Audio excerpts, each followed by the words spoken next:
Australian national anthem.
Thank you, Queensland. Great night of racing here tonight. And of course our flag bearer tonight, in honour of his dad, Ray Revell. That's his son Howard, driving the car that took Ray to become the first driver to win 3 consecutive Australian titles. He actually won 4, but he won 3 on end, and that has never been copied. He was also the first driver to win the Queensland title when 50,000 people turned up at the Brisbane Exhibition Ground. Can you ever believe it? Probably the oldest man running here tonight, and we'll go to Barry Lane in a second, would have to be Barry Watt. Barry Watt, of course, did race in the latter stages of Ray Revell's career. He did race against him at the hallowed grounds of the Brisbane Exhibition Ground. Barry Watt, 66 years of age, did run against him. So we go trackside with the man that does know all the statistics about racing tonight. Would you please... Cars and drivers to join us for next weekend. Neverland's being one. Not here tonight, but we'll definitely be here next week. Won 31 feature races. He was the 1946 and 49 Queensland Speed Car champion, and being the first Queensland champion in 46. When the international drivers used to come every year, there was always a World Derby event with drivers from all around Australia and overseas, and he won that race, which was always a big event, 50 laps. 1950, 1952 and 1956 he won that event here in Brisbane. He's 5 times Australian Speed Car champion, 4 times winning the Offenhauser that you see here tonight. And we've only ever had 1 recorded dead heat result in a feature race in Brisbane. That was back on the 5th of March 1949, and Ray dead heated with John Maxwell in that particular event. So quite a history he has here of racing in Brisbane, was the late Ray Revell. Slots in behind him. Then we have Glenn Revell in behind him, so inside row set. So we have Warren Eakins at the back as our pace car pulls to the infield. 10 laps will be the distance. The points will count as per the championship. In other words, 401 for first place, then we move down the line. The same as it will be for next week, and they'll get enough points to qualify for tonight's final. We're just about set to go. We'll go back to Graham Gill with all the action. Thanks, Barry. Good run down. I like the scoop that's on the front of Revell's car. We are set to go down the inside. Away goes Grant Draney. Gave it a nice little button first off. Around his outside is Wickstead, giving him a nice little touch-up. Wickstead goes high, floats across the front, hooks one right up in the air. Here's a man on a mission. Barry Wickstead, Grant Draney in behind him. Then comes Julie Vine. Vine holding a line. This is a brand new Nissan run out for her. If she can get this Nissan cranking, she's in line to be one of the first possible women drivers ever to take out the Australian Speed Car title. Big ask, but what the hell? Back in the 4th spot is Clayton Walker in the big Buick. Oh, there's trouble! Revell is gone. Revell is sideways. He came to grips there with Clayton Walker. Between Warren Eakins and Figlamini. Figlamini from, he's probably travelled the furthest here. He's come all the way from Perth. Quite a few drivers over from Perth tonight here at the hallowed grounds of Queensland's premier racetrack, the Brisbane International Speedway Centre, home of the Australian title next weekend. Way goes Wickstead! It's go time as he puts the button down into that bottom turn. He nails that first one over the back as we watch it through the high performance video camera. Have a look at Wickstead go. Barry the tail end of it to make sure he can do the distance. Grant Draney now starting to muscle his way towards the front. Still no sign from the back markers of what they can do from here, but it's Barry Wickstead out in front. Wickstead charging home. Look at this boy go. Wickstead, Julie Vine further back in the pack. Trying to cover the base, can't do it just yet. Wickstead, local legend, and going well too. Barry Wickstead out in front, Grant Draney behind him. Then comes the 98 car and Ray Revell. He's back with a vengeance and going very well indeed. With 5 to go on the restart with Centenary Real Estate, we had 8. And Wickstead just has a quick little look across to the board. You can see he's only got 4 to go. Wickstead, Grant Draney nailing it around that bottom end. They're now in the back straightaway. Wickstead, he's well and truly earning his dough out of this one. The first run of the speed cars, Barry Wickstead, Grant Draney, a change into the 3rd spot. As we look at them push their way up, Warren Ekins moves up. This is the man we've come a long way to see. He's come a hell of a long way. Puts one up in the air and waves to the crowd with the inside wheel off the deck. 2 to go. The Northern Territory champion, a one-time Australian champion, now sitting in the 3rd. Grant Draney low down on Wickstead. 1 and a bit to go. Oh, look at Ekins go. Unbelievable boot. He just gave it a mouthful of fuel. He's just feeling his way around. Draney underneath Wickstead. Might take him towards the end. Wickstead holding him off. Wickstead comes again and Barry Wickstead will take it out. Wickstead across the line. Draney next, then Ekins next. Well, I tell you what, I watched Barry Wickstead circulating here, and Barry Wickstead's a pretty good peddler. Draney's an even better one. He's pretty good too. But did you notice the turn of speed that Warren Ekins got out of his car over the back? He gave the nod to Frankie. He knew he was probably infringing them and bringing on the ire of the stewards.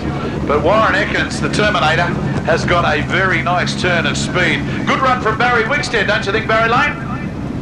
Yes, Brian, what a great run from Barry Wickstead. He was quick at hot laps tonight, very expressive time, and during find their way around and how things work, so just bear with us. He's moved up into his spot, 10 laps again.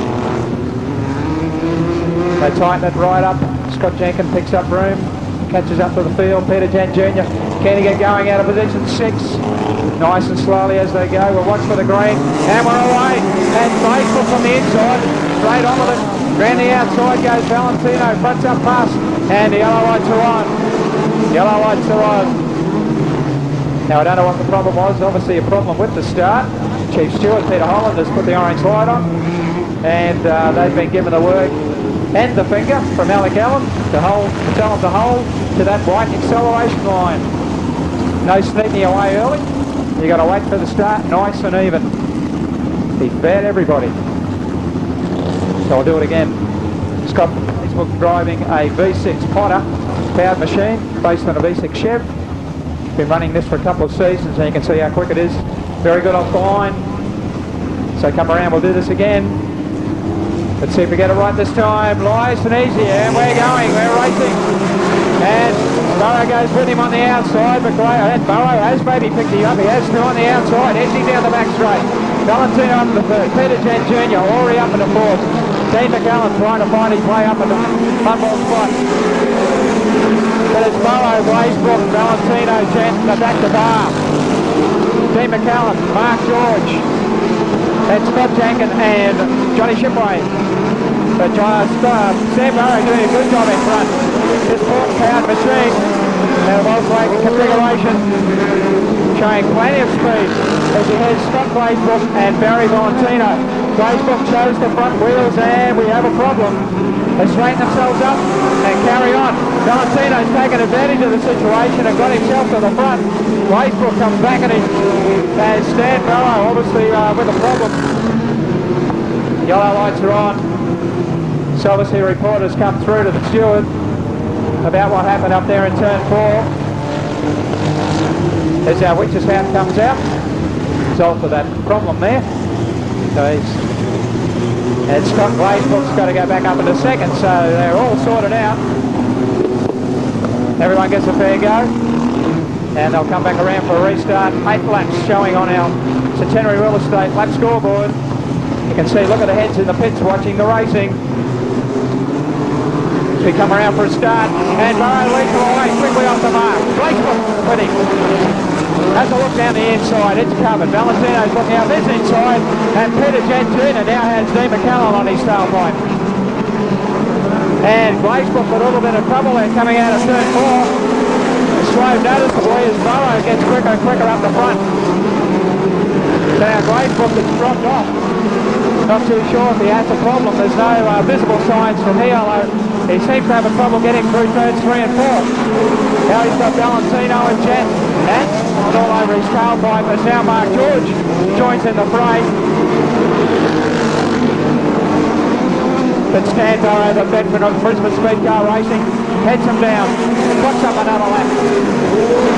Scott Blakesbrook in second, Valentino third, Jet in fourth, McCallum fifth, Mark George in sixth, and trying hard. Halfway through this race, still Stan Burrow leads the way. Scott Blakesbrook just holding a nice steady line. Plenty of pace, but can't seem to pick up ground on Burrow. Valentino about the same distance back at third, and now he flies. Also McCallum having a go at Jet. Coming around the left, Johnny Shipway keeps well out of the way. Blakesbrook rounds him. Oh, gee whiz, oh, big accident.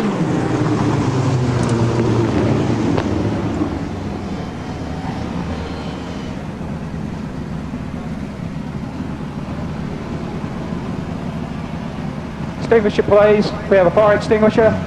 Fire! And you can see there, Scott Blakesbrook just running out the outside wheel of Johnny Shipway and upending the car in a big way. He won't get too close. You can see kids, please stay well back from the fence. There was fire there at one stage. They're just easing him out. Out he comes. You get, he's up on his feet, ladies and gentlemen. How about Scott Blakesbrook? A big accident, rolling over on top of the fence. Going Jet. Coming around the left, Johnny Shipway keeps well out of the way. Blakesbrook rounds him. Oh, gee whiz, oh, big accident. You can see he's more concerned about the car than himself. Obviously, having problems putting that fire out. I'd say it might be an oil fire or perhaps fuel up the exhaust pipe.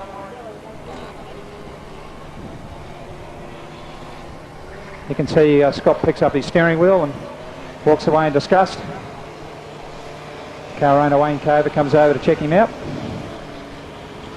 So bad luck for him, unfortunately, part of racing. See the car there perched on top of the fence. He seems to be okay, so that's the important thing, that Scott's all right.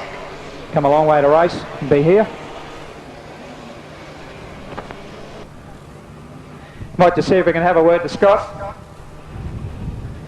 Scott, not a very good initiation to Brisbane. How are you? Oh, not too bad, mate. Yourself? Good, mate. What happened? Coming up on a lap car, just got a bit too close and misjudged it, I think. So, can't be pretty sad, but we'll see what happens. Mate, yeah, bad luck for you. I know you're going pretty... You think the car can be fixed? I mean, obviously not for tonight. See a bit of damage on the cage there, but what do you reckon for next week? I reckon there's a good chance. Good on you, mate. Well done. Look after yourself. Scott Blakesbrook, Speedway fans, have it for him.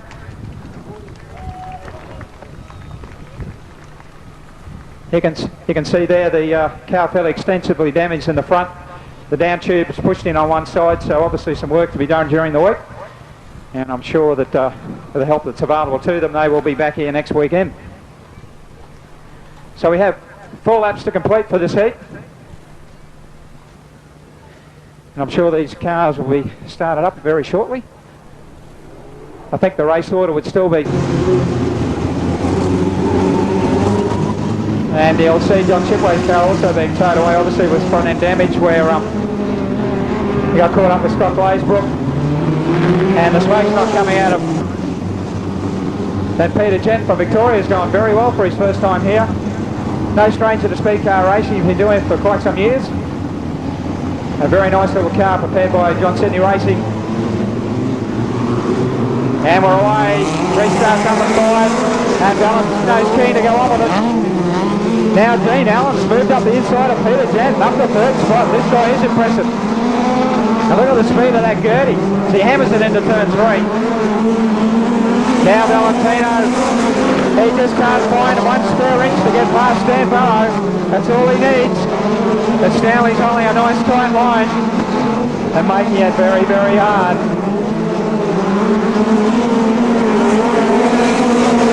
McCallan up 3rd. Jen still 4th. Mark George 5th. And McCallan. Whoa, gee whiz, how did Barry Valentino get out of that? Boy, oh boy, was that lucky. Oh, gee. Fire! Oh, Peter Jen. Had a big one. If we have a fire extinguisher handy, we have. You can see Dean McCallan got into trouble after that accident up in that corner. Peter Jen had nowhere to go. He's run over his wheels. And you can see he's straight out of the car. Peter Jen, how about a hand for him? He's not very happy, understandably so, but I think it was probably unavoidable. The car pretty badly bent. You can see a lot of front end damage there. McCallan. Whoa, gee whiz, how did Barry Valentino get out of that? Boy, oh boy, was that lucky. Oh, gee. Fire! Oh, Peter Jen. Placings would, so I'm not too sure, but we will let you know. Obviously with the declared race, we missed the placing. So we move on to event 19. This is heat 3. Start hardest on the 3rd row. Blazebrook and Fleming, both these guys from Perth, running side by side at the start. Todd Wanless and Darren Power, and also Gordon Clough back there. It looks like we have to go around for one more time. 9 cars for the field. The top 20 place or point scorers throughout the heats will go into the final, and the rest will go into our B main, the final being over 30 laps.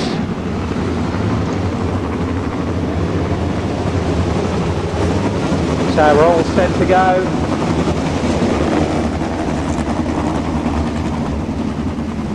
Our pace car pulling to the infield, so the guys will have a look at the gauges, just make sure everything's right. A tap on the brake pedal, make sure there's brakes. And they'll close it up nice and tight. 10 laps of journey. We'll go back to Graham Bill to call all the action. Thanks, Barry. This is going to be a good one. All eyes on Figlamini. 3 times Australian champion. He's come all the way from Perth. And like Ekin, he hasn't come here for his health. Let's go racing! Underway! Orange light on. Bad start. A good charge out there in the Viper of Michael Davidson. Figlamini laid back. My understanding of the rule is that the guy on inside pole run has the call of the start. So obviously it wasn't the front 2, it was somebody further back in the pack that infringed that start. And the stewards have called it. This will be a restart. Frankie stands there with the green. That'll do! We're off and running, and Figlamini says, excuse me, check this bloke out. Unbelievable! He's gone 35 metres ahead in half a lap. Figlamini from Perth, and behind him is Davidson. Davidson charging into that bottom end. John Davidson running back into 3rd spot. This is nice and tight for the rest of the runners, but Figlamini is away with this. This is Michael Figlamini out of Perth. Davidson, 2 and 3. Out of the pack comes Toddy Wanless. Wanless on the outside. Let's see if Wanless has got his mind fixed on an Australian title next weekend here for Carindale Retrovision. Wanless back into 4th spot. Figlamini out in front. Mike Figlamini settling down, learning this track, finding out the wrinkles. He'll be here for the Australian title next weekend. As I said, he's hunted all the way across the Nullarbor just to be here this weekend. Back into 2nd spot, Davidson in the Viper.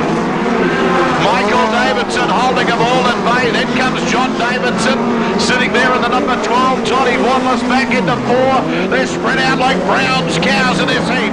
Wanless getting a nice bit of power out of it. Then way back they charge. They're still coming at it. Wanless just working this car, not trying to do anything. Figlamini finding out the wrinkles nice and early. Wanless getting a good squeeze out of this. Good squeeze indeed. Back in the 4th spot in the Pontiac is Jamie Fleming. Figlamini though Absolutely awesome. 3 times Australian champion. And I think he's just showed us why. And this is only a look lap. 3 to go with Figlamini out in front. Michael Davidson running into second spot. John Davidson running third. No, Toddy Wallace holding him back. Wallace sitting in the 4th spot. I thought he was going to have a run, but I think Wallace is playing possum here tonight. Just in this heat, there's a long way to go. He gets another run later this evening. Comes under Davidson, can't do it. Figlamini's on the band lap as he comes around, a quick little squirt of power. But this is a great car and a great driver too. Michael Figlamini taking it out. Michael Davidson in the Viper into second. Then comes Johnny Davidson, Todd Wallace. 1, 2, 3 and 4. Ladies and gentlemen, we said right at the outset that we had one of the greatest fields of speed cars in Australia today, and they're all here at Brisbane International Speedway headquarters. I think we're yet to see the best of Figlamini. I think that was basically a look around to have a look. Did you notice how Todd Wallace has worked that suspension so that as he came around that top turn, just gave it a quick little squirt and the thing stood up like a dog begging for a bone. He's a man that has the Australian title in mind. Mind you, he's got to get past some very quick guys. It's one title that's eluded Todd Wallace. Like Andrew Barr in the infield, yeah, they're losing him at a fast rate of knots here at the moment. It looks like Clayton Walker actually is on the inside line, so that will move Scott Jenkin up as well. So he'll go to the front row outside. Barry Watt will be second row. Then Julie Vine and Barry Wickstead. So it looks like that's the way they're going to start. 10 laps the distance. Let's see what Eakins can do in this one. So come around. Oh, Wickstead about ready. We're racing. And Eakins straight away. Walker goes with him. And Julie Vine's in there too. Barry Wickstead already up one spot. As Julie Vine moves up the inside of Scott Jenkin and Barry Wickstead trying to go with her. But it's all Eakins that they fuck up one lap. But Clayton Walker under charge as well. Julie Vine up the third and a good drive, and Wickstead putting her under immense pressure down the back straight. Wheel to wheel as they go into turn 3. And this twin turbo Nissan certainly going well tonight. Going lots and lots of train line speed. And Julie certainly knows how to use it. But it's all Eakins out in front. He's absolutely going for it out in front. Walker in second. Julie Vine. And Barry Wickstead is where the interest lays at the moment. Wickstead has to look down the outside. Can't go through it. So Scott Jenkin also having problems close to the infield. So a high rate of attrition in this race already. So Julie Vine with the unusual sound of that twin turbo Nissan. Doing a good job holding Barry Wickstead at bay. Wickstead. He keeps looking at that outside line, so I wonder if they want to go. He goes through turns 1 and 2. No, changed his mind. Very close to the back of Julie Vine's car. As Eakins goes further and further in front as the race progresses. Now Wickstead up the inside. You can see that Nissan really pulls away coming out of the turns. Plenty of pace as the turbos take hold. And a good job from Julie Vine now. Wickstead, oh gee. Hesitation there from Julian. Wickstead very close to her. Now he goes high and wide. But not quite enough pace. That car's got plenty of speed coming out of the turn. Up the inside, locks it up sideways. The Warren Eakins certainly untroubled in this race, so he should be 4-time Australian champion. Collects the white flag on his looking flat, and we will be able to record a time for you and see how it compares. Eakins seems to be having a lot of problems. Oh, gee whiz, collision there between Julie Vine and Barry Wickstead in lap up in turn 1, so the race will be completed on the orange lights, I would say, because that was the final lap. So we'll wait and see what happens there. So the win should go to Warren Eakins. Unfortunately, no race time. So final placings, I believe, and may have to be corrected on this, would be first place going to 45, Warren Eakins, second to 11, Clayton Walker, and third place would go to 9, Barry Wickstead. But actually looks like we are going to have a restart. 2 laps shown on the clock with a black flag coming out. Or provisional flag, I should say, for Barry Wickstead. It means there will be a hearing after the event with the steward. and Julie Vine gets a restart, which is probably good news for Julie. So position. So we'll see if the orange light goes off. Still flashing at this stage, so still a problem with, so it looks like Barry Wickstead has to go to the rear. Has the board there, number 9 to the rear. So obviously in trouble with the stewards there, and they'll have to answer some questions on the completion of this event. So Warren Eakins from Darwin in the Northern Territory will lead them away. 2 laps remaining in this heat, the fourth heat. Eakins, her commanding lead, pulls further and further away from Walker. Julie Vine hanging on to third and doing a good job as Wickstead tries to find a way past Barry White. With 1 lap to go on the final lap. Eakins, it's been Eakins all the way from Gower to Lower. And he will take the checkered flag. In first place to Warren Eakins, second to Clayton Walker, third to Julie Vine, and a very tight finish there. Barry fourth, Barry Wickstead for fifth.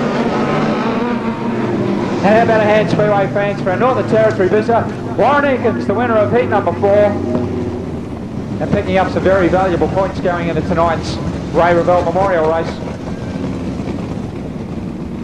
A number of tracks in Western Australia, and you can see the unusual numbers on the side of the cages. They look a bit like the Batmobile, don't they? Certainly different and appealing. Good to see all these visiting drivers here. Hope they enjoy this day while they're here in Brisbane.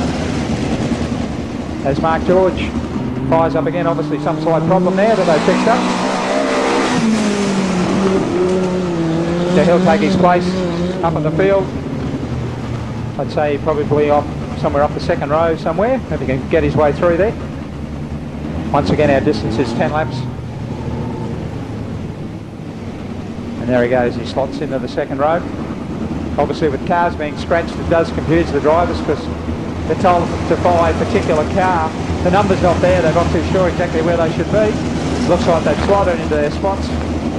And we're just about to start up the Allen's Conversions Aussie track where pace car pulls to the infield, and we're just about to get underway with heat number 5. To call the action, we'll go back to Graham Gould. Thanks, Barry. Tama.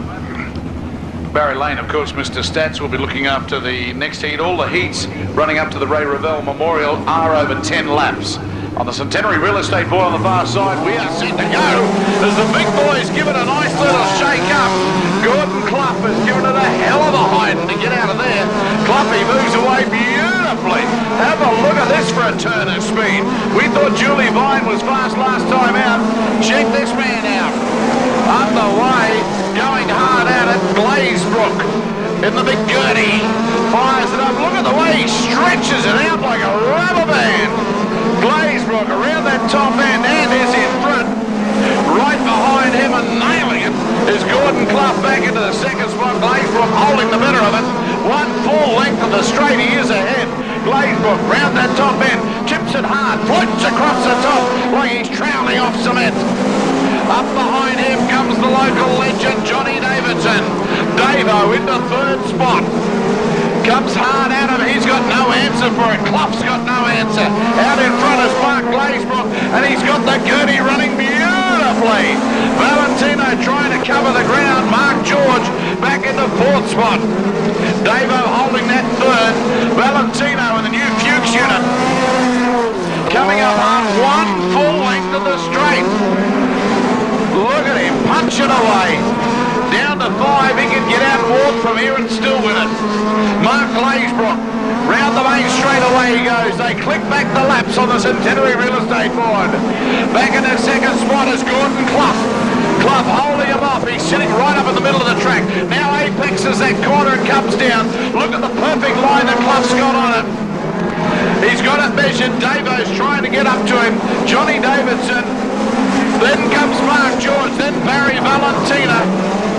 In behind him in fifth spot is Michael Davidson in the Viper. Up the front, it's not whether he will win it, but it's by how far. Look at the battle on between Davo and Clough. Davo takes over the run into second. Clough now back into third with 1 to go. He's over half a lap ahead, Mark Glazebrook. This is beautiful. Davo in there. Clough trying to hold off into second, into third spot. He's getting Mark George muscle him. Great win indeed. He's over the line, Mark Glazebrook. Davo coming around now. Look at the brakes lining up. Clough into third. Clough going across the line in third. Mark George into four. Valentino into five. And that's pretty well how they went. Well, I tell you what, Barry, that's the first time I've had a chance to seriously look at Mark Glazebrook. And he had that thing absolutely singing with a time on the Centenary Real Estate Board of 2:20.59. Mark Glazebrook, for mine, Barry, is going to be one bloke to watch when we get up into the feature race tonight. International Speedway, Barry Wickstead had it at 2:26. That is a brand new 10-lap record for Mark Glazebrook. So Van der Eyden and Wallace on the front row. Revell and Fleming should front for the second, which they already are. Holswich and Hardis, they're there. Draney and Figlamini and Peter Lack at the back, so we're all set. That was quick, that's good. So pace car pulls to the infield. Revell's impressed me with a lot of straight line speed tonight. Let's see how we can go in this heat. Keep it all together. So Wallace and Van der Eyden leading the field around. Figlamini's keen to get on with it. Look at him at the back of the field, couple of rows back. Coming in very slowly, run away with the race. So Wallace straight to the front, Fleming goes with him. And as we go further back in the field, you can see there that Figlamini's already working his way up the field. But Wallace, Fleming, Van der Eyden, then Revell, Figlamini, Hardis, and Peter Lack also going well. So now Fleming's taking it up to Wallace. Impressive drive from Fleming. Had a miss by the engine in his first heat, but this time it seems to be all coming together for him. Wallace and Carnival free. They settled down a little bit and he's moved away from Fleming. Figlamini's already up to Revell. Impressive drive from him. And charges up the inside. Oh, and a spin for Figlamini. He saves it. What a brilliant piece of driving. But he's got to do this all over again. So Figlamini now rounds up Harden. And somebody's car misfiring down. I think it's Glenn Revell's car. And Glenn Revell in trouble, pulls to the infield. That's one luck for him. But Figlamini's already back up the third spot. Didn't waste any time. But look at Fleming. He's taken it right up to Wallace. This Fleming's first time here at Brisbane to race. He was here early in the season to check out the track. This is the first time he's actually run here. And plenty of action back in the packers. We've got Van der Eyden, Hardis, Peter Lack, Holdsworth and Draney. Hard at it. Wallace once again has moved away slightly. Now look at this field back here. They're going for it. Side by side, edge to edge. Oh, we have a collision there between Peter Lack and looks like Anthony Van der Eyden. I think it's no Anthony's there. Must be Aaron Holdsworth. As Grant Draney spun to miss. Comes as it goes past. You'll see how red it is at the end of the pipe. So a lot of heat there. Not too sure if that's the way it should be running. You can see a lot of flame. Obviously a lot of fuel coming through the system. So Grant Draney back on the way. Aaron Holdswich just trying to get a start. And just waiting to straighten up Peter Lack's car down on the low side of the racetrack. Great start for that. Wallace only just caught it. Look at Figlamini going to work the high line. Charging down the outside. See if he can pick up Fleming. Fleming's been driving very well in this heat. Up the inside, plenty of speed. This front car is quick. So now Figlamini pushes a bit of ground coming out of turn two. He's on the charge. He wants to pick up Wallace badly. You can see how hard he's trying. Just a couple of laps to go. Wallace, Figlamini and Fleming. We go back to Van der Eyden, Hardis, Peter Lack, Grant Draney and Aaron Holdswich. White flag comes down, they're on their last. Wallace is going to have to keep up this pace. Figlamini's right up to his tailpipe, he's going to have a go. Let's watch them as they go down the back straight. Through turns 3 and 4, Figlamini's going to run down the outside. Fourth down to turn 4, side by side. And Mike Figlamini wins it. What a brilliant drive from the back of the field. Picked start-finish line.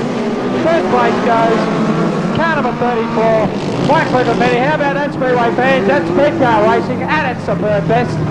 What a great drive for Figlamini. Second place goes to car number 3, Todd Wanless, and third to 43, Jamie Clemmy. Top stuff. How about that, Graham? Mate, I tell you what, it doesn't get much better than that. I watched him play with Todd Wanless, and I was tossing up whether he'd get up alongside Wanless just to show him that he could. And then he decided, well, hell, I'm already here, I might as well beat him. But in that old expression, you could have put a tally-ho cigarette paper between them. They were just locked wheel to wheel around the top, and that, I just had to give that a hand clap. That was just a brilliant piece of driving from Figlamini, but that's why he's been Australian champ. We just learnt to get on with the job real quick, because it's either that or virtually pack up and go home. So it really taught me to start thinking real quick. Mate, that's good. Mate, you've been very impressive in that last drive, and I believe from the guys up top, you're just outside the 4-lap record in the final 4 laps. So you've obviously sized this track up pretty well. You've used the outside line to advantage. How do you reckon you're going to go on the 30-lapper? Well, I'm not sure how the track will end up in the feature, but you know, there was a bit of a cushion developing up high, and I think you know, I mean, I've been in the same situation up front before, and you kind of, you know, play it safe and try and not make mistakes, and you end up allowing room through for somebody else. And as Todd did, and I would have done the same thing if I was in his position. I would have been protecting the, you know, the good line, so to speak. And you know, the 30 laps is a long way, a lot of cars to pass, and you know, we'd like to be there at the end, and it'd be nice to win, but you know, we'll do our best. Thanks very much, Michael. I know you've got things to do on the pits. Best of luck for tonight's race and also for next week. How about a Speedway fans, a hand for Michael Figlamini? Yes. Another fellow we're going to talk to here is one of the reasons why we're all about tonight, the Ray Revell Memorial race, and with me is Ray's son Howard. Howard, also a speed car driver of a very high note, I should say. He's won a lot of big races. So Howard, it must be very pleasing for you to see this event being run tonight. Yeah, Dad had a lot of success up in Brisbane, and it's good to see the race being run up here for the local people. Mate, how's it feel when you jump in his old car and have a run around? I mean, I know you're not driving at race speeds, but how's it feel just to drive the car? Has it got a real different feel about it? It's a very comfortable car and a very easy car to drive, and this particular track is a bit rough for the old style cars, but it does sit on the track very nicely. I know that you would have been a young man when your father was probably at his peak racing, but what recollections do you have of him actually racing the car?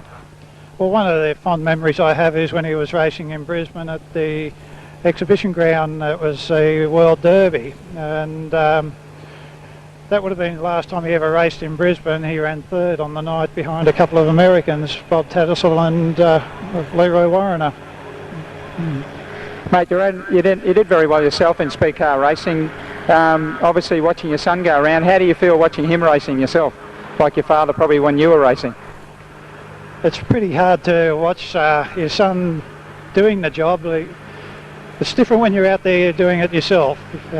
When your son is out mixing it with the boys, well, you sort of got your legs and arms and everything crossed to make sure he keeps out of mischief. I see. Okay, Howard. Well, thanks very much for joining us. Please enjoy the rest of the night. It's been a great occasion for your dad, and please hope you have fond memories of it. Thanks very much, Barry. Howard Revell, ladies and gentlemen, and he'll be back later on driving the Australian 1 Offie as our pace car for the 30-lap feature race. Thanks, Graham.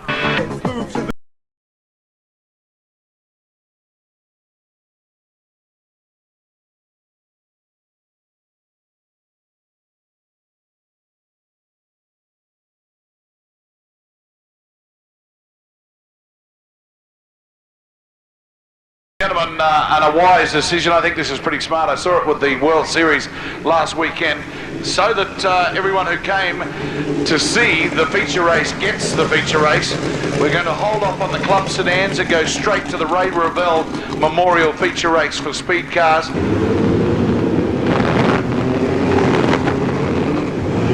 So, Warren Ekins moves up as Howard Revell pulls out, probably a wise thing with all those cars behind him. But Australia 1 certainly looks resplendent on the infield. Okay, Figlamini moves into 1. Second row we should see Barry Wickstead and Johnny Davidson. Just waiting on Davidson to move his through the field there. He's up into his spot. Third row we'll see Stan Barrow and Todd Wallace, their right. Fourth row, Mark Glazebrook and Barry Valentino, they're set.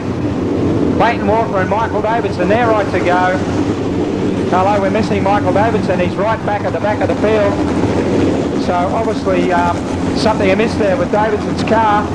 He looks like he's elected to start from the back. So pace car pulls off. 23 cars to front the starter for the Ray Revell Memorial race. 30 laps the distance as they come around. Piccolomini and Eakins to lead them away. And we're racing. Straight away to the front goes Piccolomini. Eakins goes with Wickstead on the inside of the field. They're tightly bunched as they run through turns 1 and 2. And it's Piccolomini leading Eakins. Then Wickstead, then back 2. Johnny Davidson, Stan Barrow, Todd Wallace, Mark Glazebrook. The field sorts itself out. Now Wickstead moves up onto the tail of Eakins as Michael Davidson pulls infield. So Piccolomini is taking control of this race very early on. The car's getting airborne as they go through turns 1 and 2. Obviously some sort of a rut there.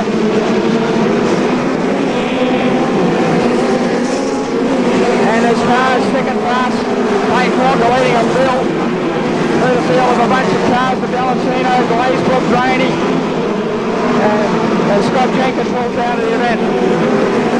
Michael Piccolomini doing it easily in front. Eakins second, Gary Wickstead running third.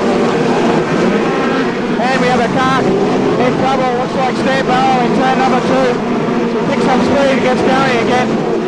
Probably fortunate to carry on with that. And we have trouble up in turn 4 as Michael Hardis gets in out of shape completely. And Aaron Holtzwich spins around to miss him. Peter Lack and Barry Watt as Aaron Holtzwich restarts. Now we'll just see where they slot in Michael Hardis. And I can see our steward there, Alec Allen, coming out to point the finger. Get those guys to spread out. A bit of smoke there coming to Barrow's car. Now, because we're going back to the preceding lap, perhaps that should put Stan Barrow back in the position where he was. And knowing Stan, he would have figured that out pretty quickly. So with the stewards in our lap scores, they will figure it out, I'm sure. As you can see, flames coming out of the back of Todd Wallace's car. Whether that muffler's coming apart, I'm not sure. See there, little sparks coming out of it, glowing red at the end of it.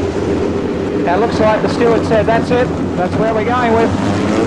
And so the cars at the back of the field still try to sort themselves out. All right, the restart will take place around here on our main straightaway, the Witch's Hat. Piccolomini brings them in reasonably slowly. You can see Eakins just having a look. As we come in, yellow lights are still flashing. We'll see if this green light comes on. No, it doesn't. They're still trying to sort these cars out at the back of the field. Julie Vine's in there in car 13. Julie's been going particularly well tonight. Hope she can maintain that form. So 26 laps to go. Yellow lights are off. We're just about ready for a start. Piccolomini brings them in slowly, picks up speed. Green lights on and we're racing once again. Everyone cleanly away. As Ray Revell is picking up places very quickly. Coming through the field, but he's a long way to go. Now Todd Wallace moves up one spot. Gets past Johnny Davidson. The yellow lights are on. And we have, looks like Jamie Fleming in trouble up in turn 3. But there's 25 laps still to go, and there's plenty of room to do with that. Todd Wallace has moved his way up through the pack. Johnny Davidson is still in this. Let's go back to Barry as he calls the running of this. Off and running goes Piccolomini. Have a look at the steam this man's got. In a straight line, he's awesome. Todd Wallace is inside a Wickstead, and he's running into 4th spot. Eakins back in the 2nd. Then comes Wickstead. Then comes Wallace. Wallace settling down into 3rd now. He's come up to Eakins. Eakins looking beautiful. Wickstead now drifting back. He's coming at another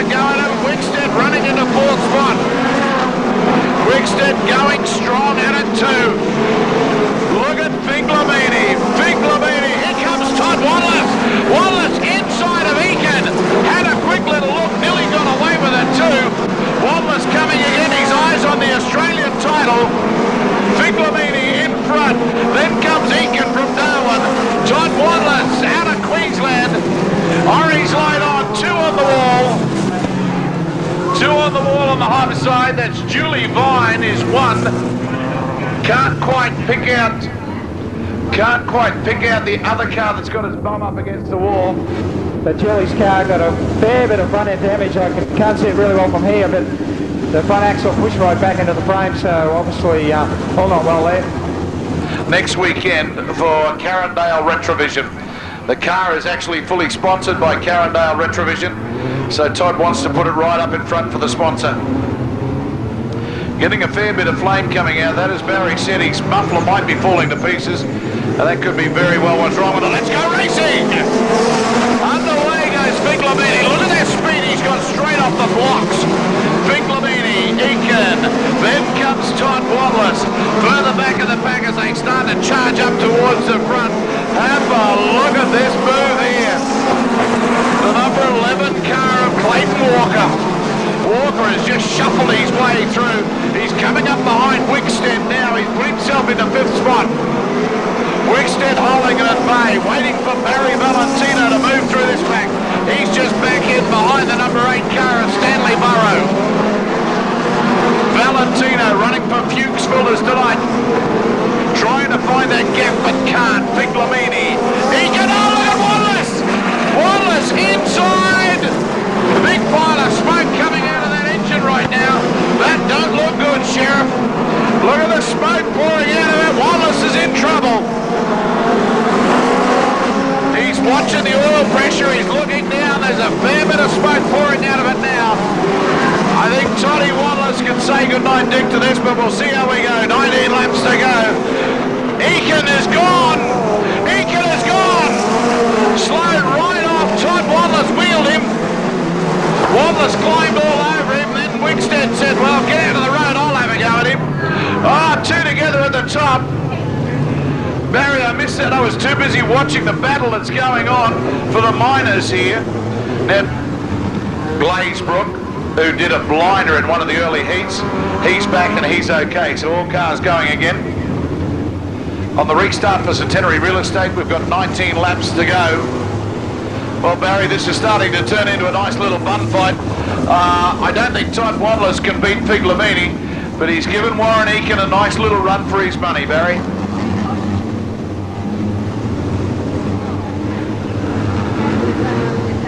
Oh no, Big Lamini. Out of Western Australia from the Northern Territory, Warren Eakin. Let's go, big fellas, underway! Have a look at Walker. Walker now moves up behind Wallace. Wallace is dropping a bit of steam, losing a bit of smoke. Eakin is getting away from him now. There's something wrong. Walker!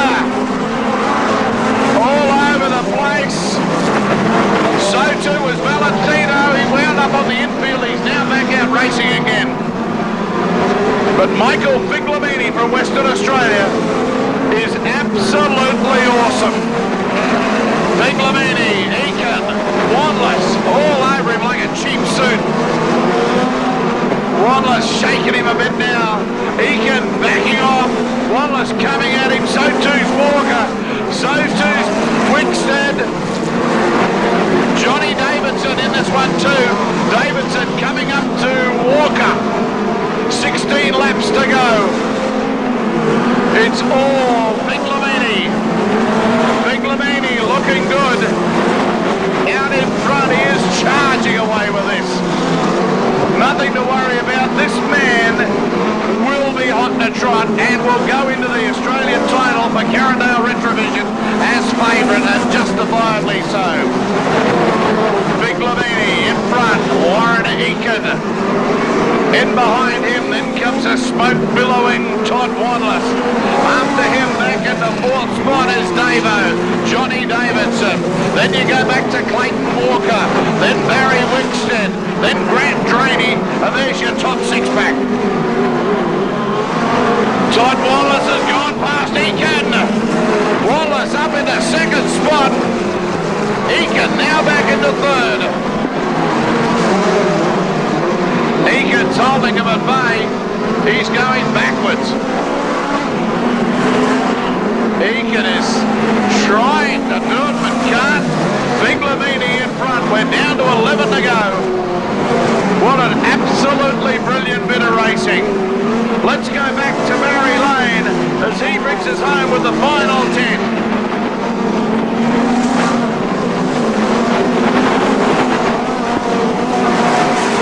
Wallace, more and more smoke pouring out of this. 9 laps to go. Big Lamini, Wallace, Eakins. Then comes Johnny Davidson, Clayton Walker, Winston, Grant Trainee. No changes in the top half dozen, but Big Lamini going further in front and more smoke pouring out of Todd Wallace's car. Still Big Lamini's up into the traffic as he moves down the back straightaway. The lap counter on the Centenary Real Estate Board locks him down. Passing traffic inside and out. Smoke billowing out of Wallace's car now. Wallace got a mile of it coming out of him. Eakins coming after Wallace again. There's a battle on for second and third. Big Lamini in front, one loose at the top end. Unbelievable action. Well, the driver's okay. He's just done a quick little loop in the group. Johnny Davidson, Clayton Walker, Stan Barrow, Grant Rainey, Dan Valentino, Gordon Clough, Mark Glazebrook, Mark George, Aaron Holtzwich and Peter Lack. Boy, oh boy, this is going to be a final 7 laps. And can Wallace take it up to Big Lamini? This is probably the one and only chance he'll get in this race to have a go at him. But Big Lamini's been up to the task so far. This car very quick. I'm saying off this time around. There's obviously Gordon Clough getting a sign to go to the rear of the field for his indiscretion. So the guys back there will move past him. So I'd say our yellow light's just gone out. We're just about set for a restart. Big Lamini, Wallace and Eakins, probably the 3 drivers we thought would be at the front of the field towards the end of the race. That's what's happened. And let's see what's going to happen over the final 7 as the green light comes on. And once again, Eakins has trouble getting away. Once he puts his foot in, the thing doesn't go as quick as he'd like. He's trying to protect his position till he can wind it up. But Big Lamini has scooted away once again from Wallace. As now Clayton Walker tries to find a way past John Davidson. You can see that smoke continuing to come out from under the bottom of Todd Wallace's car. If there's anything wrong with it, certainly not showing it on the track. Eakins working hard to maintain that 3rd spot. Got a problem with the car as Clayton Walker now picks up Davidson as he drives down the back straight. So Walker now up the 4th. As Mark Glazebrook pulls infield.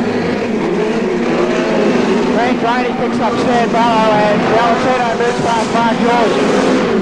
But Michael Big Lamini, this has been a class ride from him. Right from the start, he's dominated this race. Wallace has put in a good drive to come from further back in the field. And Eakins, even with his problems, is still hanging on to 3rd position. I'll tell you what, it'll be very uncomfortable in that cockpit for Todd Wallace with all that smoke.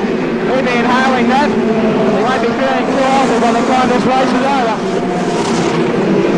As Big Lamini with just, I believe this is his last lap. Yes, it's Michael Big Lamini's last lap. As Eakins still battling with that problem, tries to carry on with the momentum. But how about his Speedway fans? From go to low, Michael Big Lamini takes out the Ray Revell Memorial race in a fine drive. Todd Wallace will run 2nd, Warren Eakins will run 3rd. And a problem right on the finish line here. Johnny Davidson will run in ahead of Clayton Walker as Grant Rainey comes to a standstill, and bad luck for him right on the conclusion of that race.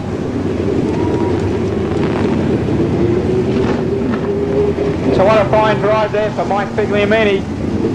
Just got to get 1st, 2nd and 3rd into these spots. We do have some trophies that are coming over for us. And we'll just get Mike Big Lamini, Todd Wallace and Warren Eakins in to pull up and get out of their cars. But next weekend, don't forget, Speedway fans, Friday and Saturday night, we will have the Australian Speed Car title, the Retrovision Carindale Australian Speed Car title here And this is just an example of some of the racing you will see. That's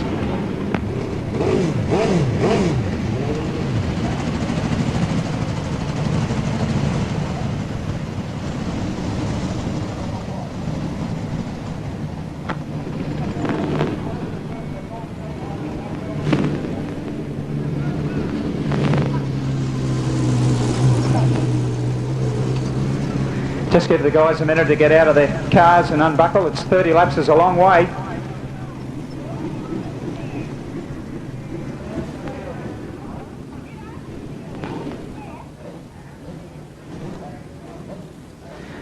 And we'll speak to third place first. You can see Warren Eakins just climbing out of the car. This is the first racing Warren's done in 12 months, so I think a fine drive from Warren. Congratulations, Warren. Third place tonight. Still battling with that problem, but you made it to the finish, which is the main thing. Yeah, we've been for all night, and we don't know what it is, but we'll get it sorted out by next week, and I'm sure we can improve a little bit on that. We just worked with the car, and I'm a little bit rusty, and when you've got to drive it in wide open all the time, you can't feel the corners to roll yourself into the corner to get through the corner nice. But congratulations to Mike and Todd. Fantastic job. Michael just drove away. Fantastic. And thanks for everybody coming. Thanks for all the people that have helped me get down here. Congratulations, Warren. Here's your place, your trophy rather. Warren, there we go. Congratulations. Okay, second place tonight, and he really worked hard for this. I'm amazed you're still standing with all that smoke. I thought you'd be walking around in a dizzy haze. Congratulations on second anyway. Yeah, I think when you're racing guys like Warren and Mike, you've got to have that never say die attitude. They're just two legends. I think there's about 7 or 8 Australian titles between them, and I'm only an amateur, but I'll tell you, next week hopefully it'll be a little bit different. Mike was just, I've been a little bit complacent the last couple of weeks, I suppose, but then when Mike, he definitely gave me a wake-up call on that heat. I was a bit asleep. I think need to take my tontine pillow out, but anyway, it's great just to finish second, and I just can't wait till next week. Congratulations, Todd. Second place in tonight's Ray Revell Memorial race. Picks up his trophy. And a kiss from our trophy girl as well. Okay, first place tonight, and this guy, you've been watching him all night. What an amazing driver. First place tonight in the Ray Revell Memorial race to Michael Figliamini. Congratulations, Michael. Thanks, Barry. Yeah, I'm very proud to win such a prestigious race, and the car ran very well, and big thanks to everybody for coming along tonight, and big thank you to my crew, my dad, my brother Stephen and cousin Rick, and you know, we had a really good night, and we'd love to carry it on to next week, but above all, you know, like I said, I'm proud to win a race dedicated to such a true legend, and we've won the Laurie Matthews Memorial before, which was very special to us on the West Coast, and now this is another great one for us. Thanks. Congratulations, Michael. We look forward to seeing you back here next week. Thanks very much, Graham. Back to you. Top race indeed, Barry. Thanks for your call, mate. It was absolutely brilliant. Michael Figliamini taking that out. The record books will show that Toddy Wanless into second spot and officially third, Warren Eakins. Well, the gauntlet has been thrown down. We can see exactly who the top 3 will be. He'll find his way around pretty smartly, and Mark looking forward very much to being a part of the Australian Championship here on the 25th and 26th of January in the year 2002. Allen's Conversions pace car pulls to the infield. Cars will move in a little closer. Jason Gray and Barry Watt off the front. Mark George, Gordon Clough off the second row, and Dennis Russo at the back of the field as they come around. Up to the acceleration line. They come. Green lights are on. Barry Watt quickly into the front. Gordon Clough on the outside of Jason Gray moves into second position. So it's Watt. Clough then near miss for Jason Gray, getting all sideways coming out of turn 2. Mark George now in third.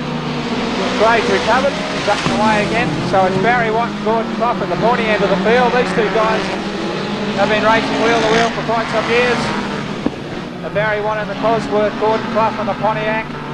And further back to Mark George, also in the Pontiac. He's now putting in a challenge there. Very, very close on the inside there with Clough. Gets it a bit out of shape. Watt takes advantage of that, moves further away from the field. 6 laps to go. So it's Watt, George, Clough. ball. Gordon Clough there sideways coming out of turn 4 as they move around to put a lap down on Dennis Russo. As I mentioned, this is only Dennis' second meeting, so he's still finding his way around. But Barry Watt and Mark George, opposite ends of the spectrum. Barry Watt with 45 years experience, Mark George with just a couple. Probably Barry's been racing longer than Mark's been alive now. George moves up the inside to challenge. But Barry Watt hard on the throttle, moves around the outside with a Cosworth. He's got his foot in it. He's seen there's a challenge on to he'll tighten the line up a little bit. Couple of laps to go now. George hard up the inside. Good run from him, plenty of speed there for that Pontiac. He moves into the front position. Barry White in second. Gordon Clough back in third. Then we go further back to Jason Gray and Dennis Russo. So Mark George, his first ride back for a couple of years, very impressive. As I mentioned that, he gets a bit out of shape at the bottom end of the track. Just one lap to go for Mark George. Barry Watt still second. Gordon Clough third. In the last lap, put another lap down on Dennis Russo. But out of the final turn and a fine drive as well. But Mark George will take the win. Second to Barry Watt, third to Gordon Clough. And making his way around, Jason Gray will run into fourth position. So just to confirm those placings for you, first place goes to car number 54, Mark George. Second to 15, Barry Watt. And third to 7, Gordon Clough. And the time on the Centenary Real Estate time clock, 2 minutes 01.95, 2:01.95 for the 8-lap journey. Mark George, Barry Watt and Gordon Clough. He used to call junior speed cars, which of course is now the compact speed car division. He raced those for some years before moving into the senior speed cars back in the 70s. Looks like Elf starting from the back. So we should see Grant Draney and Stan Barrow on the front row. Michael Davidson and Barry Wickstead behind them. And then Alf Stanaway. The car's moving up. I would say our pace car will pull off.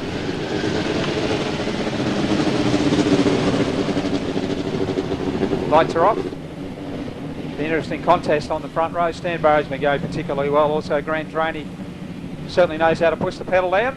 We'll see how they fare for the drag race to the first corner as we come up to the acceleration line. The green light time we're racing. Pretty even Stevens there as they go around the first turn. Draney made use of the outside line. Charge around the outside of Burrow. So it's Draney, Burrow, Michael Davidson up to third. Then we go back to Barry Wickstead and Al Stanaway in the back of the field at this present time. But Michael Davidson well and truly on the charge. He's got the foot down hard in that Gertie powered machine, lifting the front wheels up. They've made some changes to the car to try and stop it doing that. It's very daunting. You can see both front wheels clear off the deck. Hard to drive the car like that because obviously you can't steer the front wheels. It takes an extra power. That car's getting lots of bite on those back wheels.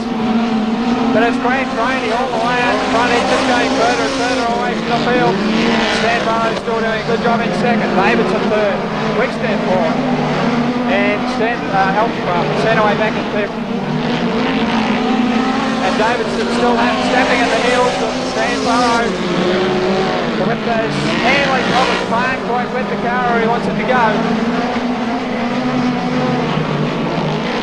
But as smooth as they go, Grant Draney leading the way now. Davidson finds the gap up in the second spot. Barrow comes back on the inside. Now Davidson put down flat as they go down the back straight. Charges into turn number 3. Got that car sideways, wheels in the air. Run a spectacular side. He's got a long way to go to catch up to Draney. Couple of laps to go, I'd say, coming around for the white flag this time is Draney. This Fontana powered car is going very, very quickly tonight. Davidson second, Burrow third, Wickstead fourth. About nice even gap between the cars. We'll check the time for you as Draney goes around the final corner. Up to the finish line he goes. Second flag out and waving. Grant Draney first. Davidson will run second. Burrow will be third. Wickstead fourth.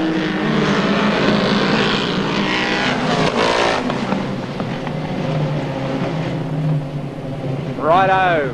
First place goes to car number 95, Grant Draney. Second to 46, Michael Davidson. Third to car number 8, Stan Barrow. And let's check the time on the Centenary Real Estate time clock.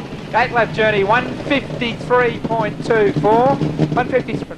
way they may mount their suspension points to make the car handle better or differently, or get better drive off the back wheels. So different styles of ideas that are built into these particular cars. Even though they do look similar, they are very different, each particular car. It looks like our pace car pulling to the infield as we come around for a start of heat number 3 tonight. 8 laps as previous. They come down the back for the gauges, make sure the fuel pressure, the oil pressure is all right. They've got a brake pedal under the left foot. So they come around out of turn 4 and up the acceleration line. Who will get away quietly? There's Michael Davidson on the outside, jumped on the gas pedal, has gone to the front. Barry Wickstead's gone with him and pounced through the middle there and gone to the front. What a great move from Wickstead in the Volvo. So it's Wickstead, it's Davidson, it's Clough, and back to Watt and Grant Rainey. And Barry Wickstead in this twin cab, a lot of speed, has moved away easily from Davidson. Now Davidson gets Benninger, puts his foot down hard, bounces up behind, obviously set up still on point right. Car number 46, it's certainly exciting to watch it go around the racetrack. Gordon Clough gets a bit sideways, coming out of turn 2. Now Davidson moving in closer to Wickstead. Now halfway through this race, comes very close up the inside rear tyre. Wickstead, Davidson, and turn the back of the Clough. Watt and Brady and Davidson all sideways. In turn 4 there as they come up the left-handed thrusto, and Barry Wickstead loses a lot of momentum, and Davidson goes through. Now Watt and Brady have moved up close to the Clough as they come round to lap. And Barry Watt in trouble there. I don't know what happened, but that car stopped rather suddenly. The car 15 out of the event, but Wickstead with a couple of laps to go. Still leading Michael Davidson. Further back now, we have Gordon Clough and Grant Rainey. So coming around, and Barry Wickstead and all sort of diabolicals up there in turn number 3. Move wide and Davidson's going to the front. Wickstead underway again. Now Rainey puts a move on Clough and moves up into 3rd spot. And Davidson coming around into the final corner. He's got it right. Car 46 will take the win. Barry Wickstead will run 2nd and Grant Rainey in for 3rd position. Well, lots of sort of different moves there. Looked like Barry Wickstead was going to take it out, but he's come to a standstill down in turn 2. So the placings will go. First is car 46, Michael Davidson. Second will be 9, Barry Wickstead, and third to 95, Grant Rainey. And the centenary time clock tells us the time was 1:57.33. 1 for Stanaway going to start from the back, so these guys not quite in their correct positions, but we're going to start the event anyway. So leading them away will be Stan Barrow and Alf Stanaway moving up as they come around to take the start in this event. These guys are set to go. We'll wait for the green. And we're racing. So Stan Barrow quickly away up to Stan Barrow, Stanaway going with him. Back to 3rd spot is Bill Foreman, Jason Gray and Mark George. Jason Gray going for a run down the outside. Can he go on with it? Yes, he has. He's picked up Foreman and up to 3rd position. Now Mark George also improved 4th. But out in front, it's all Stan Barrow. Nice mid-track line there. You can see the car handling beautifully through the turns. Stan Barrow, helps Stanaway. Now Mark George moves up 1 more spot. He's up into 3rd spot, doing very well tonight. Long time out of the saddle. Doesn't take long at all to find where to go. So Stan Barrow helps Stanaway. Mark George. And looks like Jason Gray with a problem pull on the infield also. We have Bill Foreman on the infield, so 3 cars remaining. Stan Barrow, Stanaway and Mark George about halfway through this race. And Stan Barrow with a clear lead. I don't think he could be kicked back from there. Stanaway hanging on hard for his position. Mark George now up the inside line. Gives the Pontiac a real quick square. The roll can't go on with it. Alf Stanaway hanging on tenaciously to this spot. Blocks the inside line. About mid-track, is he going to leave a gap? Not quite enough. Well, yes, Mark George has found his way through. Mark George up to second. They are coming up for their final lap. But Stan Barrow is absolutely cleared out from the field. A very convincing winner is Stan Barrow. Will take the checkered flag and first place. Coming around for second in car number 54 is Mark George, and in third place is 17 Alf Stanaway. So first place, and good to see Stan Barrow back in the winner's circle in car number 8 will be first. Second will go to 54 Mark George, and third to 17 Alf Stanaway. The time from our centenary clock is 1:55.73. AC pace car pulls infield. We're just about underway with this one. The car's quickly up into formation. Speed comes up. So come around to take the green light and the green flag, and we're racing.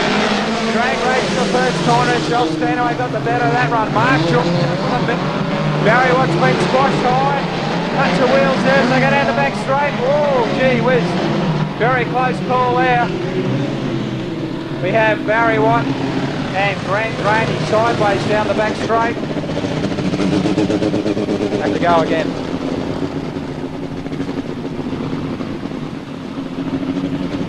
Righto, pace car pulls infield. 20 laps the distance. We'll try again to get this race underway. So come around, Mark George keen to get on with the job. Pace comes up, and we're away. This time Barry Watt gets to run into the front, so he leads the field into the first turn, then Stanaway. Then George putting pressure on him, and Wickstead putting pressure on both of them. Further back we go, Graney, Davidson, and Jason Gray in the back of the field at the moment. Barry Watt leads the first lap. Alf Stanaway close on him, and Mark George getting it all wrong. Crossed up and sideways in turn one. Yellow lights coming on. So with one lap down and Mark George requiring a restart, he will need the restart field around. That's where the pace will come up. And everyone has to go around the outside of that witch's hat. Pace coming up on the Cosworth at the front of the field. Race back underway. It's White. Oh, gee, a touch there with Gordon Puff and Barry Wickstead. There's Stanaway. Moves up the inner side of White. Now they're side by sides through turns 3 and 4. There's Barry White, tucks it back into the second spot. Alf Stanaway, our new leader. Now Grant Drainey's the one who's moved through the field. Now putting pressure on the White. He's up in the second. Stanaway. Drainey. Oh, gee, and a clash of wheels there. As Gordon Puff gets upside down.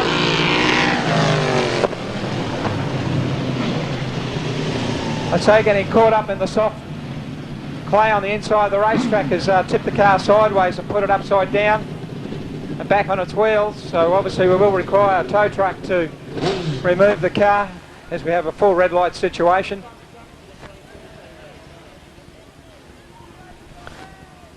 But Gordon appears to be quite okay, which is the main thing. Just having a quick word with Barry Watt to find out what his problem is, and he said the car's jumped out of gear, which is something he did in the previous heat, so for safety's sake he's parked it. So going back to our race order, we'll have Alf Stanaway in car number 17 to lead the field away, then Grant Drainey, Michael Davidson, Barry Wickstead, Mark George, Jason Gray and Gordon Pluck at the back. So come around with 18 laps to go, 18 to go, speed will come up. So come round to the witch's hat. And we're racing quickly on the button with Stanaway. Brought them in slow and it's still on the gas. Now Drainey's putting the pressure on further back in the field, and look at Drainey. Lots of speed there from that car, up past Stanaway. Now Davidson, whoa, gee, and a touch of wheels there from Wickstead and Davidson there. Looked pretty nasty. As Jason Gray comes onto the infield and back out on the racetrack. But Grant Drainey is absolutely cleared out already. As Davidson picks up both Stanaway and Wickstead in one move. So now we have Drainey, David Wickstead, Mark George, and Gordon Puff as Alf Stanaway pulls infield.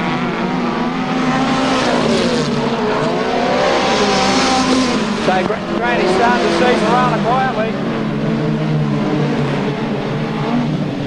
And we have Jason Gray parked sideways in turn 2. Can't may even see a restart as they come around. Let's see what happens. Green right side and we're racing again. Now Davidson. He's desperate for a win. He's going to put Rainey under immense pressure.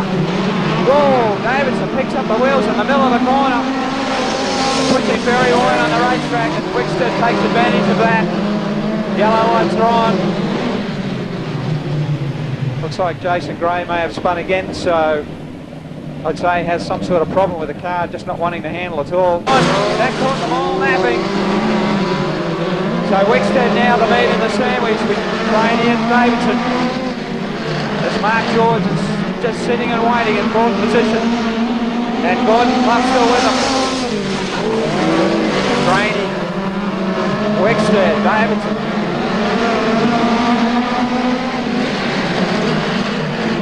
Grant Rainey's doing a good job in front. Each lap he just inches a little bit further and further away. And Wickstead with his hands full.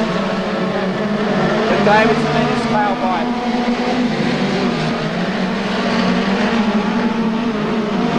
And Davidson all screwed up there in turn 4. Washing off a lot of speed. Obviously the car still not handling quite to his liking.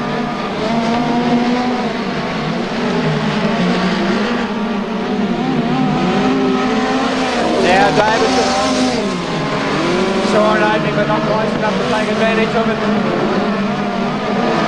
Looks on the high side.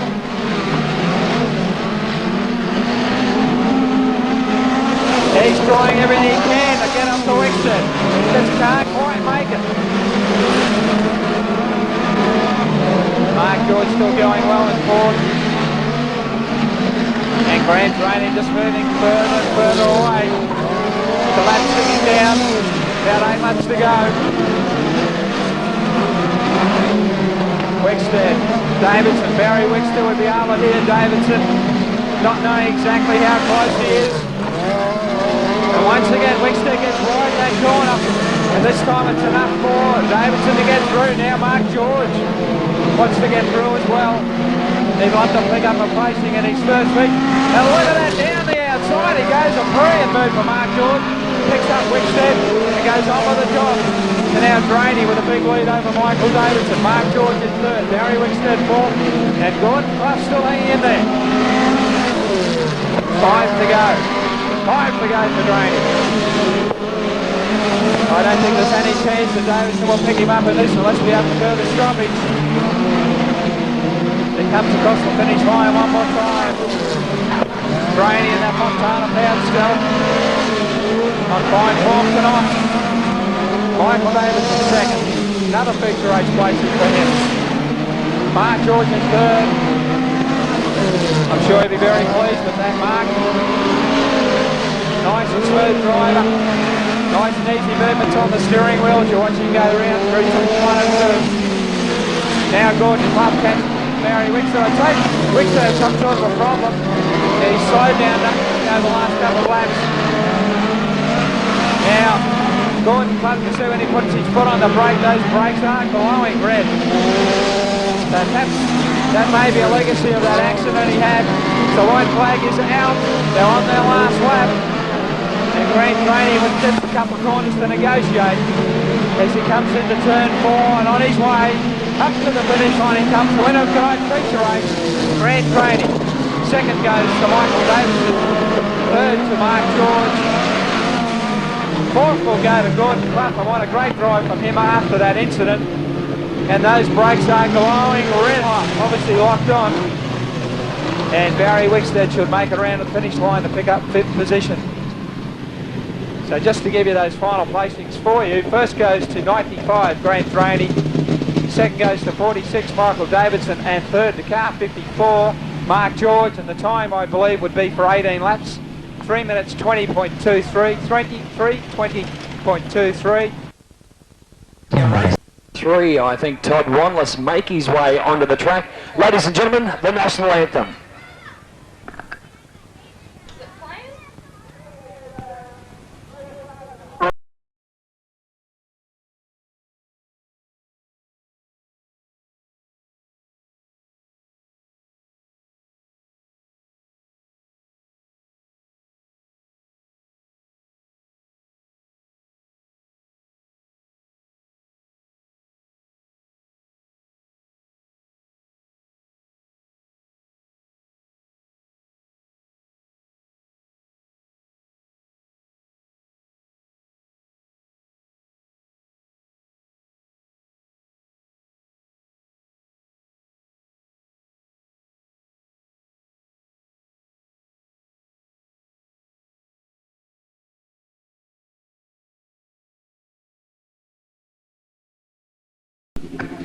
Well, welcome ladies and gentlemen, boys and girls to the Brisbane International Speedway.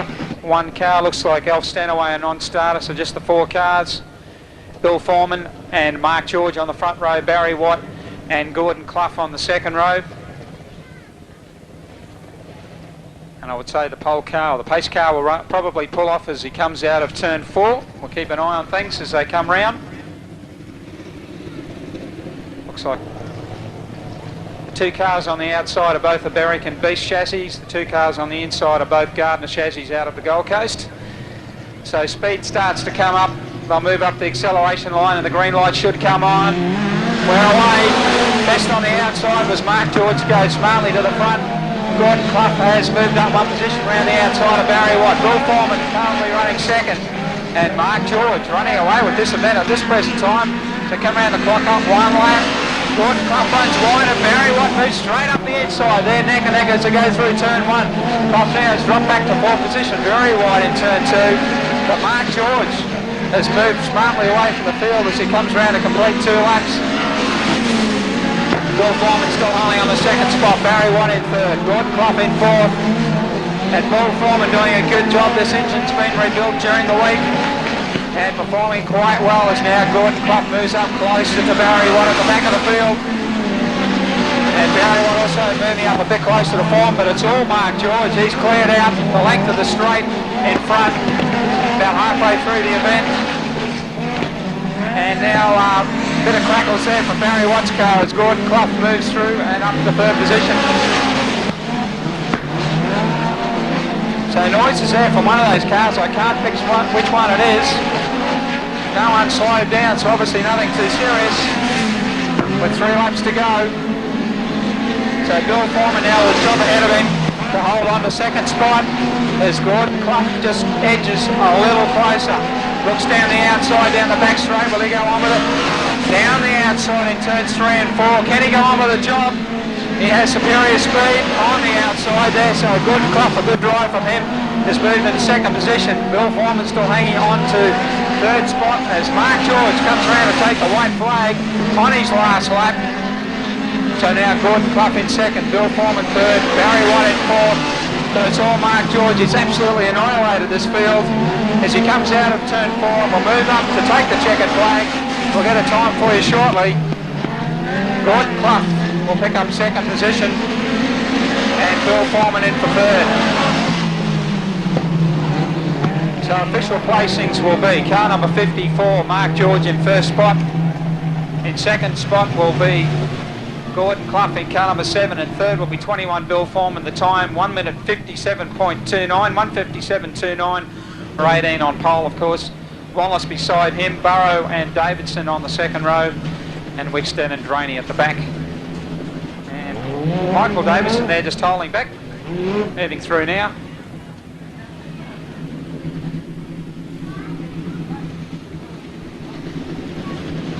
So Todd Wallace will be keen to give this new engine a run.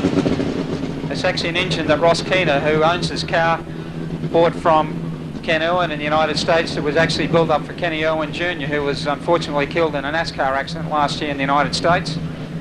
And Ross bought this engine not so long ago and slotted it straight into this Beast chassis and said to Todd, well, give this one a go, see how it goes. Obviously be wanting to use that for the Australian title coming up in January. They're coming in very, very slowly, which could be an advantage to Wallace. Let's see what happens. Green flag's gone. So quickly on the outside, but Gary Mulcahy, our chief steward tonight, says not good enough. The yellow lights are on. Caution lights are on. These guys will have to do this all over again. Obviously some psychology being played out there on the front row. The pole sitter, Ken Stanaway, has the right to control the speed of the cars as they come in, and he was hanging back quite some, and Wallace keen to go, put the foot down, and has been told, I'd say, probably had a warning. If he does it again, he could be sent to the rear of the field. So once again, going very, very slowly. The guys at the back are just holding back. They're probably wise there because if something happens, it will happen at the front of the field. They don't want to get involved in all that. So now let's see what happens this time. Kenny Stanaway just holding back. I'd say he'll put the foot down shortly, and he has done exactly that. Wheel to wheel they go across the start-finish line. The green light's still on, so the steward is happy with. And look at Barry Wickstead there. He's tailing out at the moment. Stan Burrow running fourth. Davidson up to third and bouncing through turns 3 and 4. But it's all Todd Wallace showing the way. Kenny Stanaway running second. Stan Burrow in third. Michael Davidson fourth. They're back to Graney and Wickstead. And Todd Wallace, though, he has got the foot flat to the floor. It's his first ride for the season, but he hasn't forgotten how to do it. A little bit of trouble there with handling in turns 1 and 2 as Davidson moves into third. Now, Stanaway has moved up very close to Wallace. This race progresses, the order could change. I wouldn't be surprised if Stanaway has a look down the outside. So maybe not everything right with that car. He's buttoned up very, very hard. There's a touch of wheels there between Burrow and Davidson in turn 3. But Wallace better through that corner this time. If he gets turn 1 right, hello, we have caution lights on. We have, looks like Stan Burrow around, and also Grant Draney has spun, I'd say, to miss an incident. 5 Grant Draney, and 8 will be Stan Burrow starting from the back. The field will tighten up as they come around.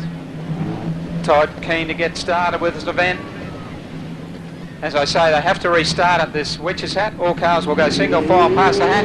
Puts the foot down, the green light's on. We are back in race mode. So now Kenny Stanaway has Michael Davidson to contend with, car number 46. Also Barry Wickstead looking rather smart there in 9 as they moved away from the other drivers. As Todd Wallace clears away from the field. Oh, and Kenny Stanaway has got it all wrong.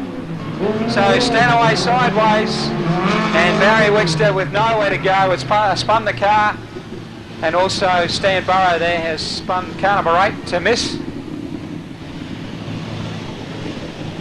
Really not afraid to push the middle. We got to go! Green flag's on. They're back in race mode. So now Michael Davidson will be keen to pick up on Wallace and go on with the job. Well, Wallace doing a great job, as I said, his first ride back this season. And has found the quick way around very, very quickly. Also Grant Draney moving up closer as well in car 95.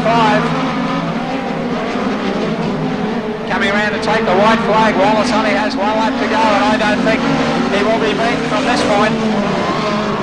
And why don't I say, all of a sudden, the race has changed perspective. Now Davidson's in front, Draney's in third, Wallace has recovered to hang on to third. So now the win will go to car number 46, Michael Davidson. Second will go to 95, Grant Draney, and third to number 8. Oh, sorry, third will go to 3.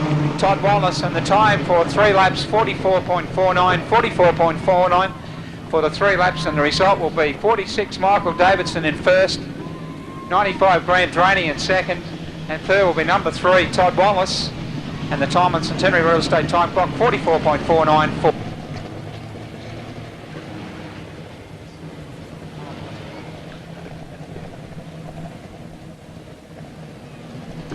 So it looks like just a 5-car field. In this one, the 3rd heat for tonight. Speed car racing.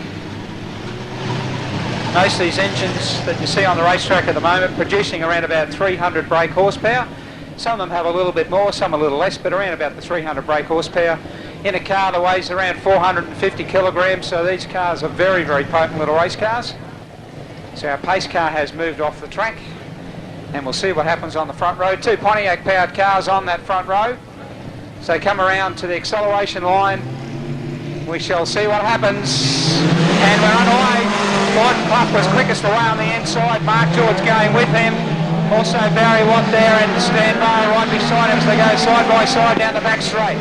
Now Burrow has moved through and now he's picked up George as well. Up to second spot. A good drive from him. So we have Gordon Clough in front, leading Stan Burrow, Mark George, Barry Watt and Bill Foreman at the tail. And Gordon Clough in the Pontiac doing a great job in front. Gordon's been out of racing for a couple of seasons. He's only come back this year and showing a clean pair of heels to the opposition in this heat. Heat 3 tonight at Brisbane International Speedway. Now Mark George has stamped his authority on third place, and now moving up closer to Stan Burrow with 5 laps to go. And Barry Watt in 15 there running fourth, seems to be down on speed tonight. And Gordon Clough going very well, he's let that Pontiac have its head. So Pontiac leading Porter VW and another Pontiac. I know Gordon's wife Jane will be cheering in the grandstands, hoping that Gordon can go on with this as around halfway through the event.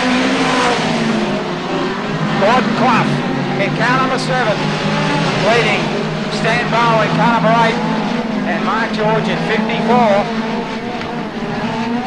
And Stan Barrow, their engine running off song and pulls to the infield very, very quickly. Hopefully nothing too serious there. So the order now is Gordon Clough leading Mark George and Barry Watt. And Gordon Clough coming around to take the white flag on his last lap. And I don't think that he will be beaten from that point, but I said that before. Gordon Clough, Mark George, both in Pontiacs as Mark George clears right up close, coming out of turn 4, and Gordon Clough will take the win. Mark George running second, and Barry Watt in for third place. So just to recap those placings for you, first place will go to number 7, Gordon Clough, his first win back for the season. Good one, Gordon, well done. Second place going to 54, Mark George, and third place to 15, Barry Watt. The time for the event over 8 laps, 1:59.79, showing on Equipment parts, of course, not to mention our very good friends at the Centenary Real Estate.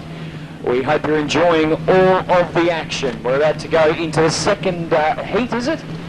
No, this is the fourth and final heat, Jason. Yes. I'm sorry, heat of Group 2. Yeah, heat 2 of round 2, so to speak. Okay, the extra car on the field is car number 17, Alf Stanaway. Unfortunately, burned out some of his ignition parts in startup, but he has replaced those and taking his spot in this heat at the back of the field.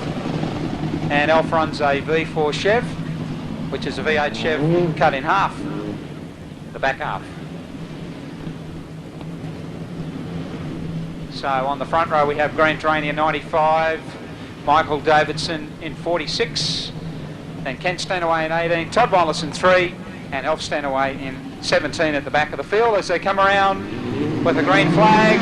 We're racing, and Grant Drainey going to the front, Davidson going with him, and Todd Wallace also putting a move on Stanaway there up to third spot. So it's Drainey, Davidson, Wallace and Stanaway, Ken Stanaway that is, in fourth spot. One down, and Grant Drainey really throwing car 95 sideways as now Wallace picks up Davidson down the back straight, moves up on the second spot. So Drainey now will have a lot of pressure on him. You'll hear those engines behind him, just wondering how close they are. Drainey, Wallace, Davidson and Stanaway. That's the field as they run. And Wallace in trouble again, the same thing that happened in that last race. The car almost coming to a standstill, so he's got to do those passes all over again. As Drainey is cleared out with 5 laps showing on our lap scoreboard. Davidson in second, and now Wallace moves up the inside of Stanaway. Can he go on with it? Side by side through turns 1 and 2 they go. He has. He's moved up the third spot, picking up the inside wheel as he pulls out of the corner. Now Drainey, 3 laps to go. And Wallace now up the inside of Davidson. He's moved up in the second spot. A fine drive from him. He went up to second, back to fourth, and now back to second again. But Drainey, no one will catch him with 2 laps to go. Wallace on the chase, but he'll run out of laps. So Wallace in second, Davidson in third, Stanaway back in fourth. White flag coming out for Grant Drainey in car 95. But too big a lead. Not enough time for Wallace to pull him back. Interesting to see what this time is, because Drainey's had the foot down all the way. He'll come across the start-finish line and take the win. Wallace will run second, Davidson will run third.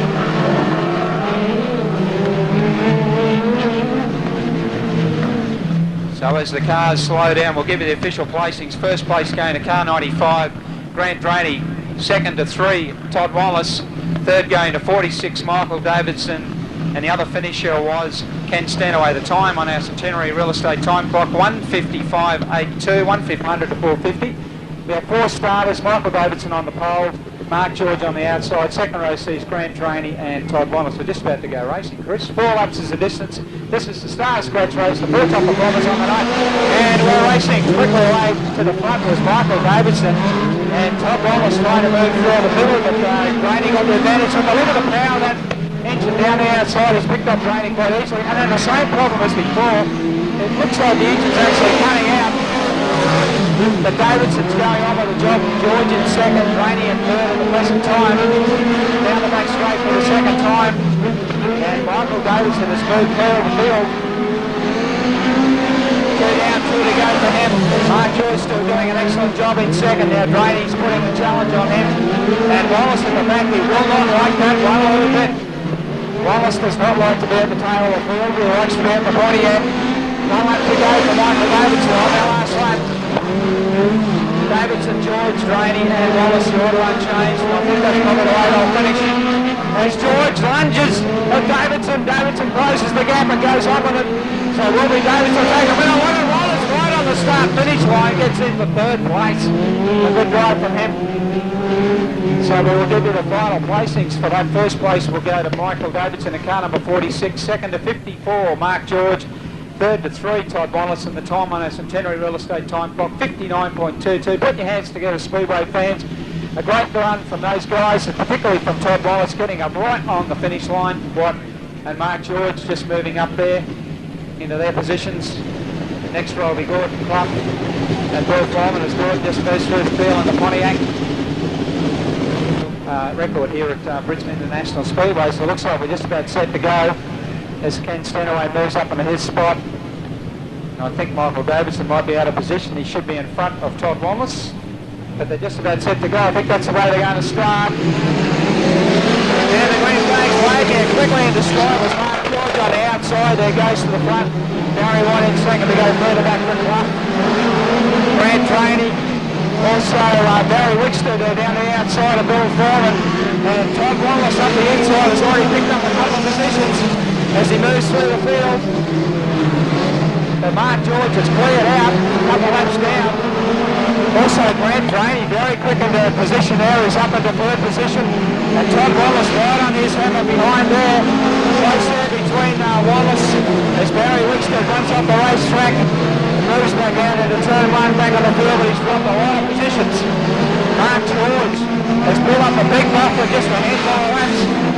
Now we have Grant Draney in second, Todd Wallace in third, Gordon Clump in 12th, Michael Davidson up into 5th, Barry White in 6th, Ken Stanaway 7th, and Barry Wickster in 8th. So Mark George doing a great job in the Valentino team Pontiac. As Grant Draney and Todd Wallace give chase. See Mark George having a bit of problems there with turns 3 and 4. I think with that dark patch in the middle of the corner, it's finding it hard to pick the actual inside line of the racetrack. The car's still circulating, and Grant Draney has moved away from Wallace. That indicates that Wallace has got troubles, or whether Draney's just going quicker. We shall wait and see as the laps tick away. There's 14 laps on the Centenary Real Estate time clock as the caution lights come on. And we see Ken Stanaway has come to a standstill, counting turns 1 and 2. It looks like he will be restarted. So Mark George in car 54, the Extreme Bikes and Boards machine from the Valentino Racing team. Still flashing, so won't be this time around. So Mark George yet to win a speed car feature race. He's had quite a bit of success in the compact speed car division some years ago, and would love to win a speed car feature race. Let's wait and see if tonight will be the night. The orange light is off, so the guys know there will be a start this time round as they bunch it up tight. Coming out of turn 4, will Mark George accelerate? Now he does. Put flat on the gas. He gets a double and start. Wallace moves up, or tries to move up inside Granny, but drops back once again. As further back in the field we go. Michael Davidson running fourth, Gordon Clough fifth as Kent Stowaway has picked up a spot, goes inside Clough, moves up to the fifth spot. And Mark George still the race leader. George, Draney, Wallace and Davidson. Other guys probably in a position to include their spots at the front of the field. As now Ken Stowaway chases hard. Grand Draney, our feature race winner from 2 weeks ago. Now putting a lot of pressure on Mark George. He's tightened his line up quite considerably. And you can see George has done the same thing, but obviously here in behind. So he's sticking hard on the inside line of the racetrack. Make it as hard as possible for Draney to get through. This Pontiac showing plenty of pace out in front as he runs a little wide, running out of 2, and you can see how Draney closes in. And Wallace does likewise. And he's run wide, just one little mistake, and he's lost 2 spots. Both Draney and Wallace snap through. Just one bad pass there, and ran wide, and away he went. So now Draney is a new race leader. Wallace running second. Now George running third, and Davidson fourth as he also looks the way through. So he moves, advances 1 spot up into third. As all these 4 drivers move up the middle lap on Paul He does the right thing. Stays low on the racetrack, gives them early opportunity to get past. And now Wallace moves up inside of Draney. He goes to the lead. These guys swapping spots this whole race through. Can Draney come back? 7 laps to go. There's 7 to go. Is Wallace good enough to do this? He's done this early on in the night. The next struck trouble towards the end of the races. He's moving away from Draney. Both of them are moving away from Davidson. Wallace, Draney, Davidson, George, and back to Ken Stowaway. 5 laps to go. 5 to go for our race leader, Todd Wallace. He's doing a good job out in front, not making any mistakes at all. Yes, now he moves up. Call up on Barry Watt.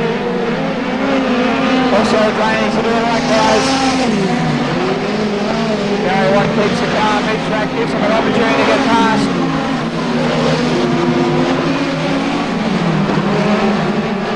So Wallace, Draney and Davidson in the front 3. Just a couple of laps to go. And Wallace, I don't believe, can be beaten from there. He puts another lap on Bill Foreman and moves up onto the tail of Gordon Clough to put him a lap down.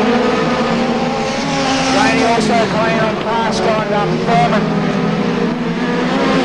So Wallace, with 2 to go, they'll come round and take the white flag this next time round. There's now Ken Stowaway moves through on Mark George to put him back in the 5th spot. White flag's out, Wallace on his last. And Ken Stowaway now has moved ahead of George as he strikes some colours up there and slow right down. Orange lights on, checkered flags out, so our race win will go to Todd Wallace in car number 3. Todd Wallace, your 20-lap feature race winner tonight. 2nd place will go to car 95, Grant Draney, and 3rd to 46, Michael Davidson. What do you think, Chris? 20 laps gone in 3 minutes 24, is that right? No, there was a stoppage, so it's probably, I think 14 laps was the final. 14 laps in 3:24. Not a bad time. Wallace was absolutely on fire there.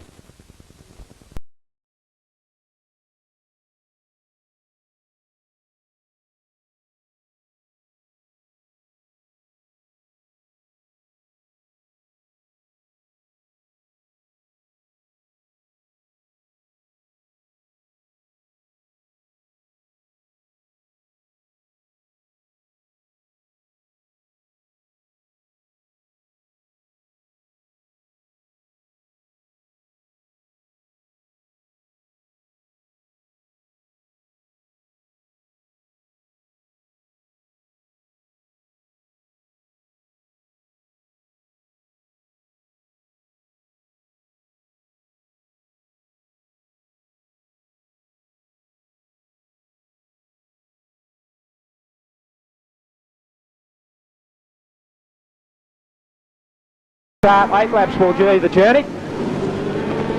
As they steady to come around for the start. Help Stanaway and Barry Valentino on the outside to lead this field away. We come around, we wait for the green, and we're racing. Barry Valentino very smartly away on the outside, and running with him is Grant Rainey. You'll see there Michael Davidson with a big run down the outside too has picked up Keith Rouse and also Alf Stanaway, but the order at the front is Barry Valentino, Grant Rainey, then Stan Burrow, Michael Davidson, Alf Stanaway and Keith Rouse now moving through. Remember, this is his first fast lap here at Archerfield, so he's settling in pretty quickly. Just arrived in Australia today and already on the fast line. So Valentino has cleared out from this field as he goes into his third lap. Valentino, Rainey, and now Stan Burrow under siege from Michael Davidson.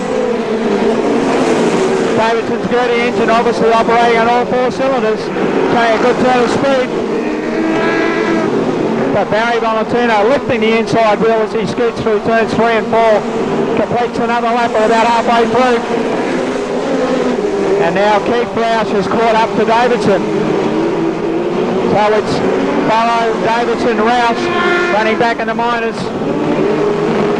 So now they also close up on Rainey. So this field's still very tightly bunched back in the places, and Burrow goes a bit wide. Can Davidson take advantage of it? He can't. That quarter-powered engine of Burrow is very quick tonight. Valentino, Rainey, Burrow, Davidson and Keith Rouse as Rouse throws the tail off away so I can see where he's going. Down the back straight there, 3, 4 and 5 there. Now Rouse has a look at the outside of Davidson. All these drivers are strange to him, so he's trying to work out where they travel before he makes a move. Very safe and secure driver is Rouse. Lots of experience on their last lap. And Valentino will take the win. Grant Rainey will run in for second and Burrow in for third. Michael Davidson fourth. Keith Rouse fifth. As that completes heat number 1. And the time for the first heat, 1:59.11. If we have a look at our Centenary Real Estate time clock, 1:59.11. That's a pretty fast time for early in the night. Wallace there starting back on the 3rd row. Ken Stanaway on the 2nd row as our pace car pulls infield.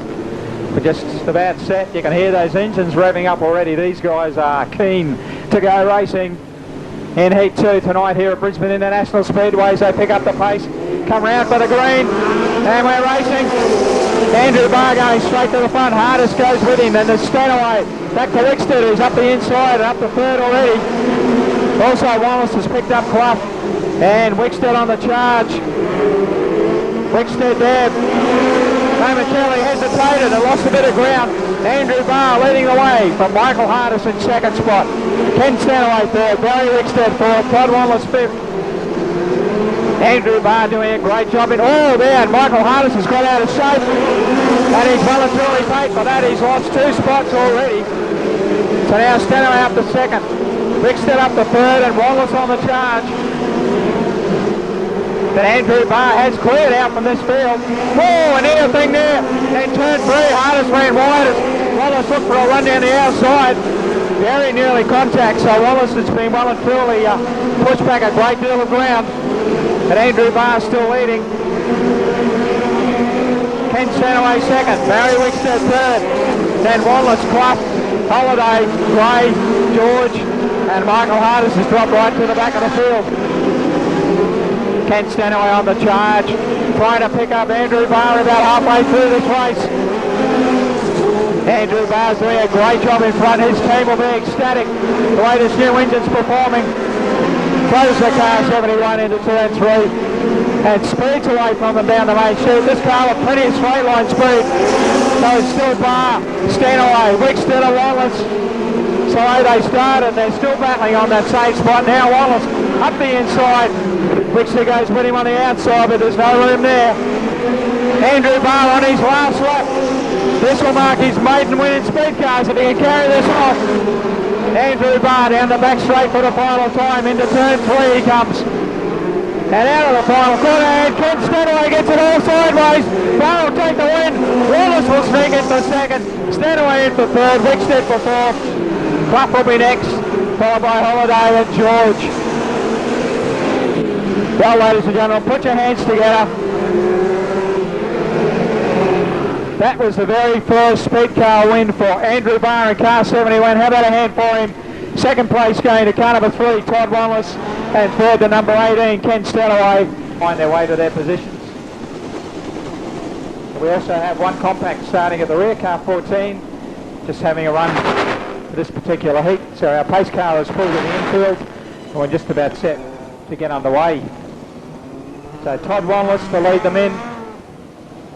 Wasn't quite happy with the car in the last heat. He said it wasn't performing it quite to his liking. So they've made some changes, and we'll see how quick he goes this time. So come out of turn 4, we're just about set for race. Run away. Wanless smartly into the lead, followed by Drainey, Clough, Michael Hardis, Al Stanaway, John Shipley, Michael Davidson in there as well. So it's Wanless leading the field. Drainey second, Clough third, and Michael Hardis going. As we have a bit of a confrontation here in the main straight. And a very fortunate thing there for Al Stanaway. I thought that car may have rolled the way it was turning around. Had back wheels off the ground, but fortunately all it's done is it's broken the rear push bar. And he's back on all 4 wheels. That's the important thing.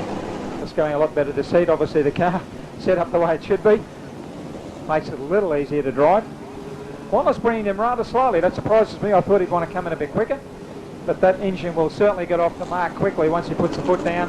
As we'll see now, the green flag is waving and they're racing once again. Wanless to the front, followed by Drainey. Davidson with a big move on the outside of Gordon. Clough moves up the third. Then there's Clough, Hardis and Shipley. So 1 down, 7 to go for Wanless. Working hard behind the wheel there. Reminiscent of the way his father used to drive. Works very hard at the wheel. The order remaining unchanged. Drainey certainly a good turn of speed in car 59. And Wanless not getting too far away from him.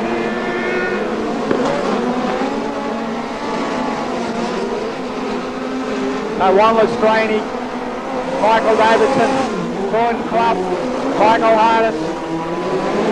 And it looks like we've lost John Shipley somewhere around the track. I see he's pulled out down the back straight. Car 54 as these front pair are now pulling away from Michael Davidson. You can see there Wanless lifting the outside front wheel of that car coming out of turn 4. And looks like some flames coming from under the bottom of Michael Hardis' car. No, it's all right, it's gone out. So whatever that was, I don't know whether it was some oil dropped onto a pipe, but it seems to have put itself out, which is good. And the engine running a little rough. So Wanless still leading, Drainey, Davidson and Gordon Clough. Just a couple of laps remaining. Todd Wanless. And that's the checkered flag. The lap scoreboard still showing 1 to go, so obviously have completed the journey. So first place going to car number 3, Todd Wanless. Second to 59 will be Grant Drainey, and third to 46, Michael Davidson. And looks like no time for that one. So just to repeat the results, Todd Wanless first on the front row. Stan Burrow and Andrew Barr second row. Barry Valentino and Mark George on the third row, and Jason Grant 67 at the back, coming in nice and slow. We'll see who gets off the mark quickest here. The Buick on the inside, the Esling on the outside, and they're racing. And Rouse quickly off the mark, he's gone to the lead. Stanaway goes with him, has a look down the outside.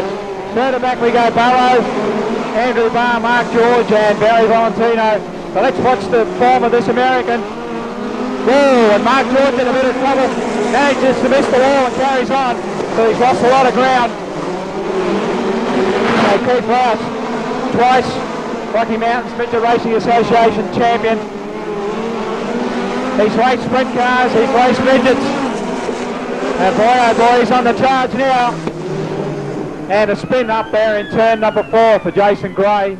You hear, but he's about to find out. He's at the front. So once the green light's on, he'll know to go. And he's up and away. So Roush sent away Barrow is now Valentino puts pressure on Andrew Barr.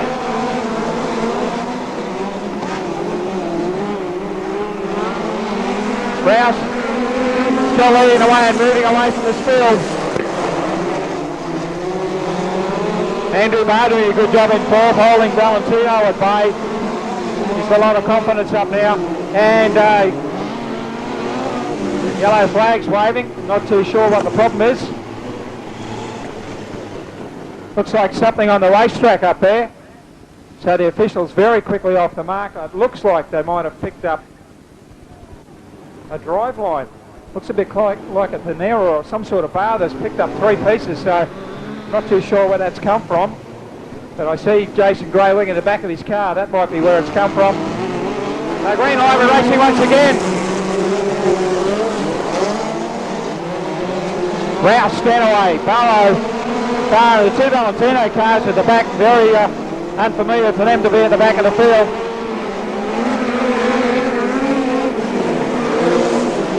Keith Rouse, that's his style. He keeps fairly much to the low line, doesn't drift up too high on the racetrack, doesn't waste any of the speed at all, keeps the car as straight as he can. About halfway through this race, and Keith Rouse has built up quite a substantial lead in just a couple of laps. Be good to watch this guy in a feature race. Very smooth behind the wheel. He's only quite a short man.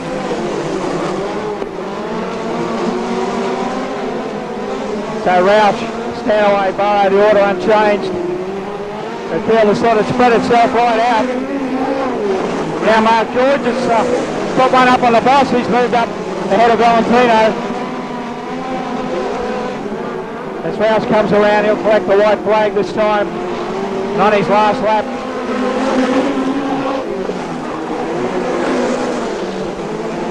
So keep Roush, Stanaway, Barrow. Stan getting a little wide, turns 2 but gathers it up, and so the win will go to Keith Rouse in car 11, second to 18 Ken Stanaway, third to 8 Stan Barrow, then Barr, George and Valentino.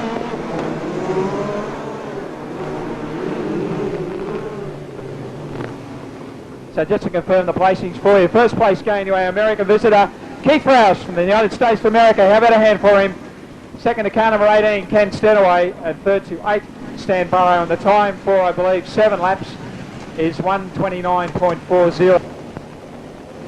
As Michael Hardis moves around and up to the front.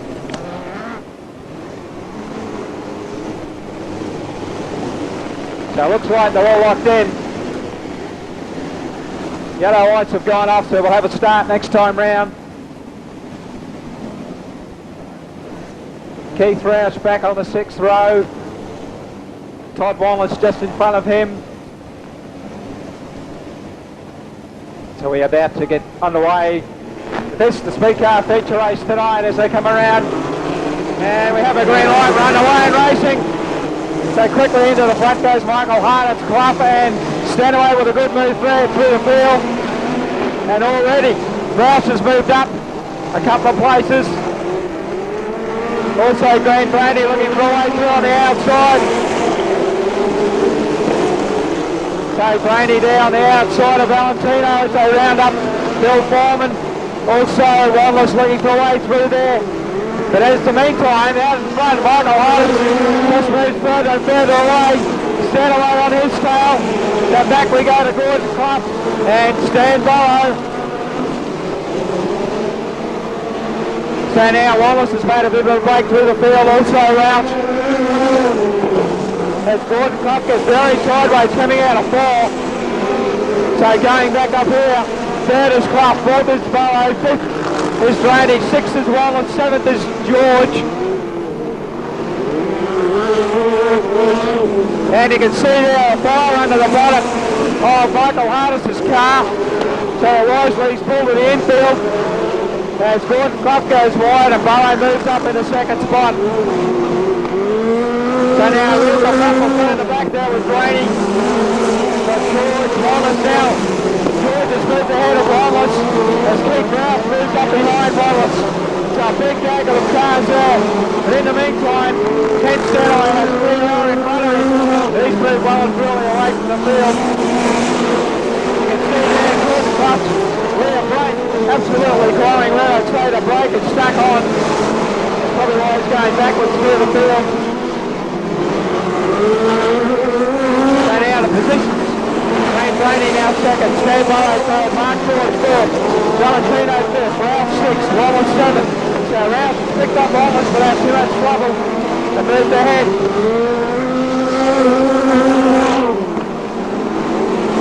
Some great traffic driving in the back of the field there. Wallace went outside, Ralph went inside, and perhaps Wallace got the better of that one. As now Michael Davidson goes around the outside of Ralph as well. But Ralph quickly picked it going back, so now Ralph is up to Wallace. The Ken Stanley putting a lot of gap. Distance between him and the rest of the field. Brady doing a good job in second, Mark George third, Stan Barrow fourth, Valentino fifth, Wallace sixth, Ralph seventh, Michael Davidson eighth.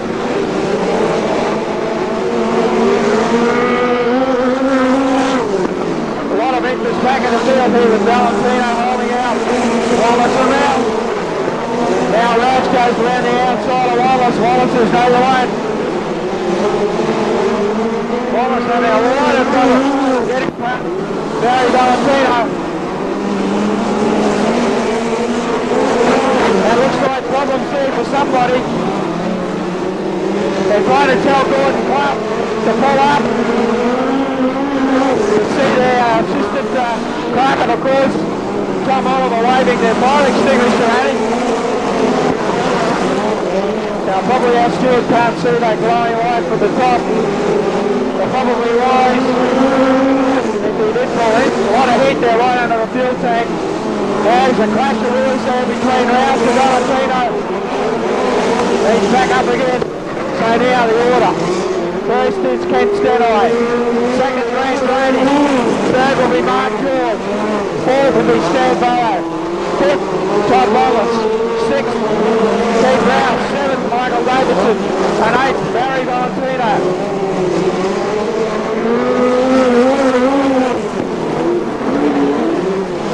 Laps ticking away, just a handful of laps to go.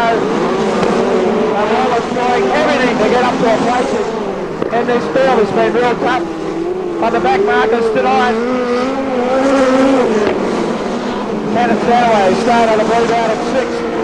40 played to the front early. And now Ralph moves up the inside of Wallace. Wallace shuts the gate. 3 to go. As Ken Stanley laps into the bar. Wallace goes around the outside of Stan Barrow, but he's still a long way back if he's going to pick up a third spot in this race.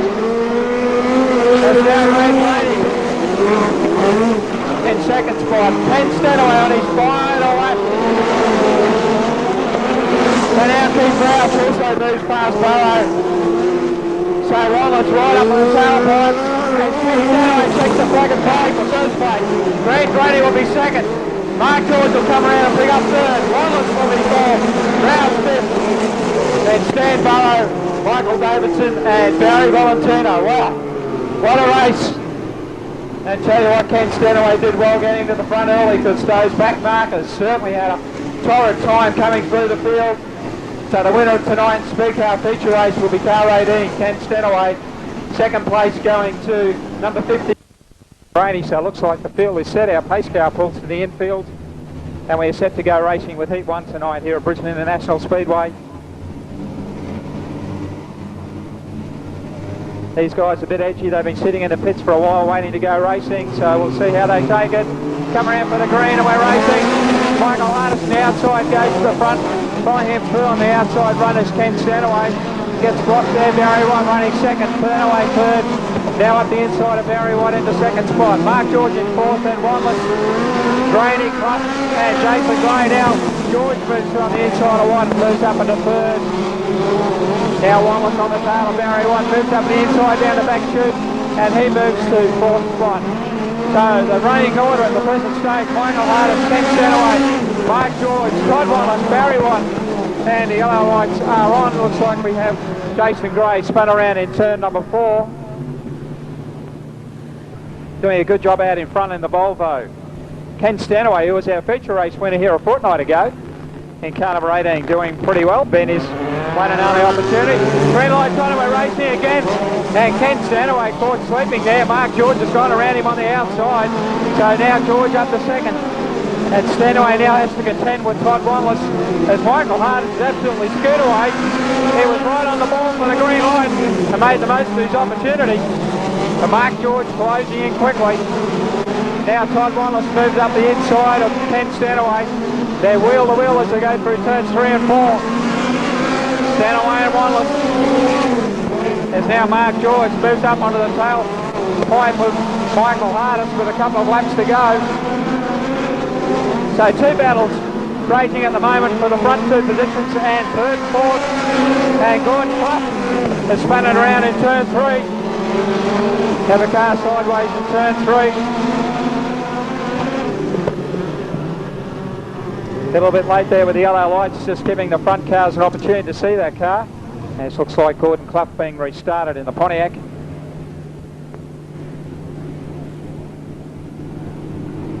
So Gordon Clough away. He's been working hard with his son Rodney this week, getting this car fixed up after last week's incident in Toowoomba. They've built a lot of new radius rods and crash bars, as well as repairing the dips, so they've had a lot of work. The rain's gone away and we've been able to run the meeting tonight. So 1 lap to go. Can Mark George find a small gap to go through? Can Todd Wanless find a gap to go through? We're about to find out. Green lights are on and we're racing. So Mark George goes to the outside line and a very good passing move round the outside, rounds up to the front. Now Stanaway closing in on Michael Hardis as Wallace goes high. Can he get away with this? It's going to be a very nice run from Wallace as well. He picks up third spot right on the jacket. Very good drive there for both those competitors. Both found a challenging moves and both got away with it. So the final placings for that heat will be first place car 54, Mark George. Second place will go to number 2, Michael Hardis. And third to car number 11, Todd Wanless. And the time for that final lap, 14.34 for the former compact speed car driver. He's been running in the speed cars this season and certainly showing a lot of promise. It looks like they're going to start them as they are. They come around for the start. Brown's very keen to get underway. Green lights on, and Valentino from the outside has gone to the front. A nice little sneaky move there from Keith Roush up the inside. Is motoring up behind him.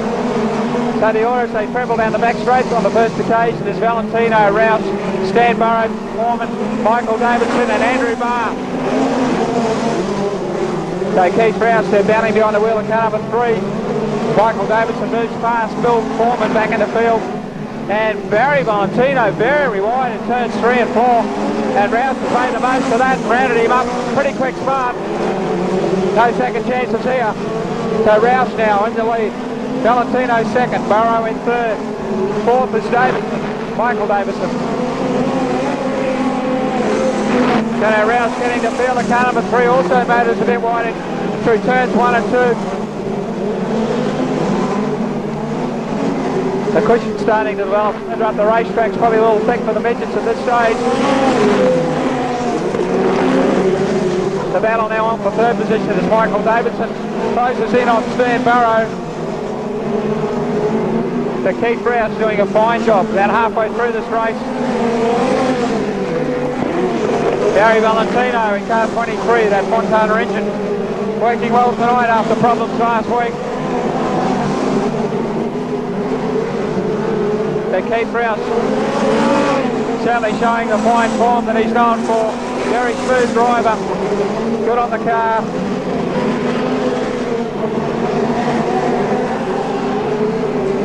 Just a couple of laps to go for America. There's a white flag out, in fact, on his last. Valentino still second. Stan Burrow hanging on for third. But it's all Keith Roush as he comes out of turn 4. And we'll clock up a win in heat number 2 tonight. First place, Keith Roush. Second, Barry Valentino. And third will go to car number 8, Stan Burrow. So a fine win there going to our American visitor Keith Roush from Denver, Colorado. First place, car number 3, Keith Roush. Second to 23, Barry Valentino. Third place to car number 8, Stan Burrow. And the time, if we look at our Centenary Real Estate time clock, 1:55.02. Michaels and Dennis Russo at the rear. And once again, 8 laps, just waiting on the tilt tray to remove that car. Exciting racing from the V8 Dirt Modifieds tonight. They certainly make a noise when you're standing on the infield here and they thunder past. Quite awesome. Okay, we're all locked in. I would think the orange ball, part of the path of the course, the name of the game. Make it hard for your competitor to get a decent run into first corner. Grant now moves up track, does the same thing to him. So we're all set and locked in. So come around from turn 4, I believe we will have a race start. They're all nice and neat. Speed starts to come up, the adrenaline's pumping and we're racing. And Rouse from the outside goes to the front, Rainey follows, then Stanaway. Michael Hardis from the back has made some quick moves up the field. He's up in the 3rd spot. Further back we go to Foreman and Davidson. So the order as it stands is Roush, Rainey, Hardis, Stanaway, Michael Davidson, Bill Foreman and Russo. Keith Roush, just watch his arms moving in the car, he's very smooth. Oh, picks the front wheels up there. That wasn't in the script. And Rainey now having to contend with Michael Hardis and also Ken Stanaway closing in.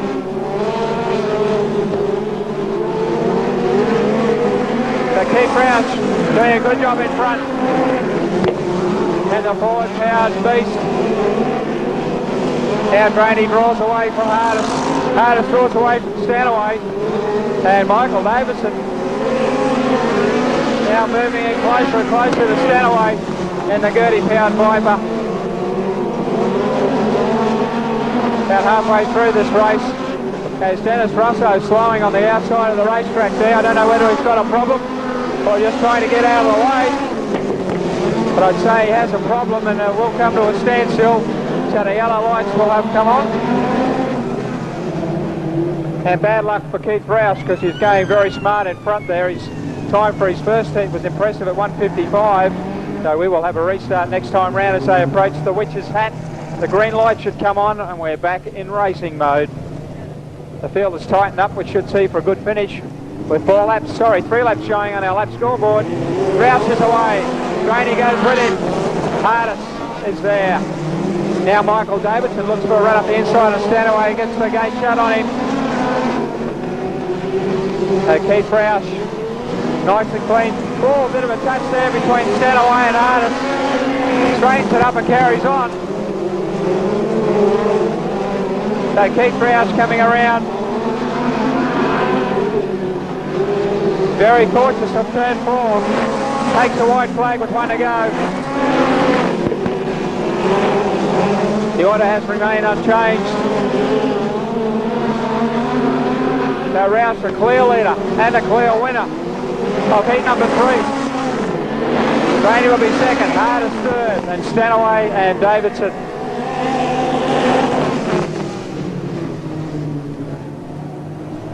So just to confirm those placings for you, first place will be to car number 3 of Keith Roush. Second is 59, Grant Rainey. And third will be car 2, Michael Hardis, in the final heat before tonight's feature race, which is the second last event on tonight's program, just before the V8 Dirt Modified title. The lights are out, we're ready to go. Interesting clash. The front pair, Stan Burrow, very experienced, and Todd Wallace, the former Australian sprint car champion. They come around to face the starter, and we're racing. Bit of toing and throwing at the front, but Wallace has gone up with it. Mark George going with him there down the outside. Get another nice move from him. So George on the chase. Valentino also moving up through the field. And Gordon Clough. So Mark George right on the tailpipe there of Todd Wallace. I'm sure Wallace knows he's there. He won't back off.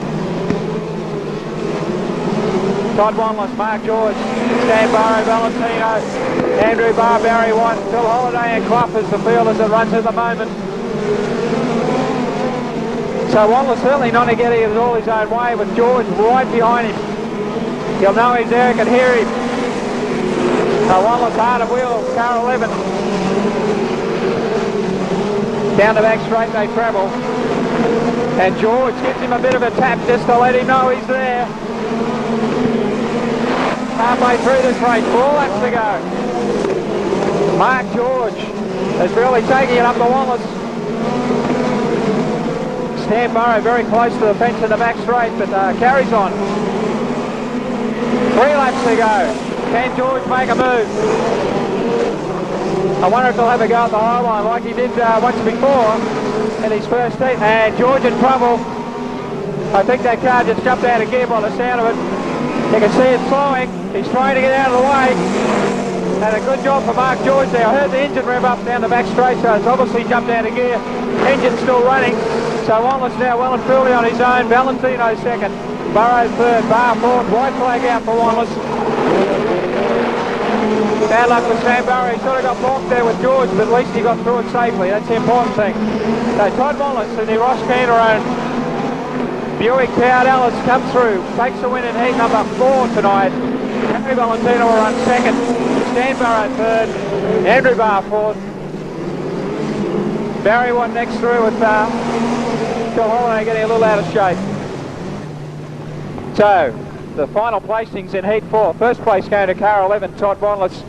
Second to number 23 would be Barry Valentino, and third to 8 Stern Barrow. And the time for the 8 laps, 1:57.29. This is the second last feature race for these guys for the season. All points counting towards the club championship. The trophy that they all want at the end of the season. Every point from every race counts.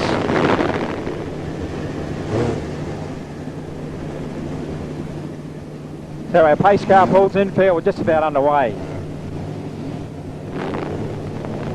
You can hear the noise of the engine start to come up. The nerves will come up. The heartbeat starts to race. We come around to face the starter. And we're racing. Michael Hardis best away. Barry Watt goes with him. Then Clough, Burrow, Valentino. Clough very wide there in turn 1. And Ken Stanaway has snuck up the inside. As Stan Burrow has been very badly balked and lost a lot of positions in that. But look at Todd Wallace, already up the third spot. And Keith Roush in there as well, also picking up ground. So Wallace up to second, Barry Watt third, then Stanaway, Clough, Valentino, Burrow and Roush. But the leader of the field is Michael Hardis doing a great job in the Cherry Island Volvos. They go down to back straight. And Wallace trying to close in.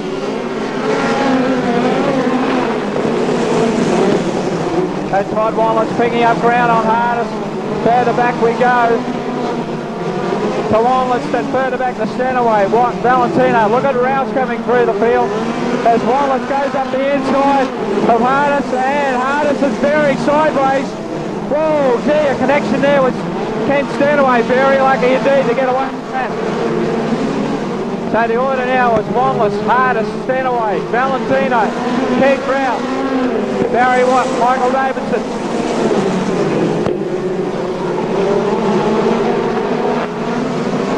Ken Stanaway very close to the wall in the back straight. Now Rouse moves up on Valentino. Keith was saying before, this car is powered by an engine that he'll be using. And a big round there with Barry Watt going upside down after connection with Gordon Clough. He's moving in the cockpit, I can see that. Just undoing his belts to let himself out. Rolling in the soft stuff. See there, Barry Wickstead, one of the first people on the spot to help him out.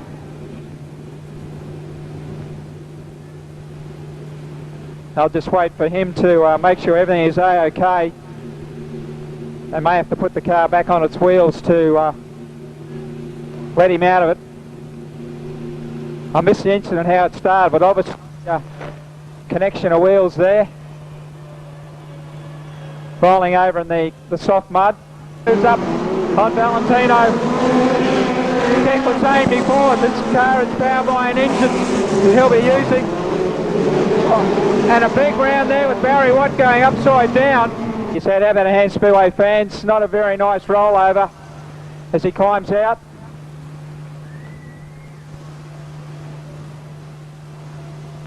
Shaking his head, so obviously something's happened out there that's caused all this. It's the important thing. Can hook the car up.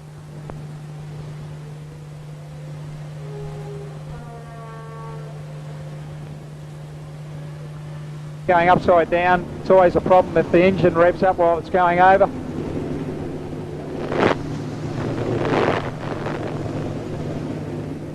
It's like Michael Davidson not restarting with a problem. Pushing it up onto the infield.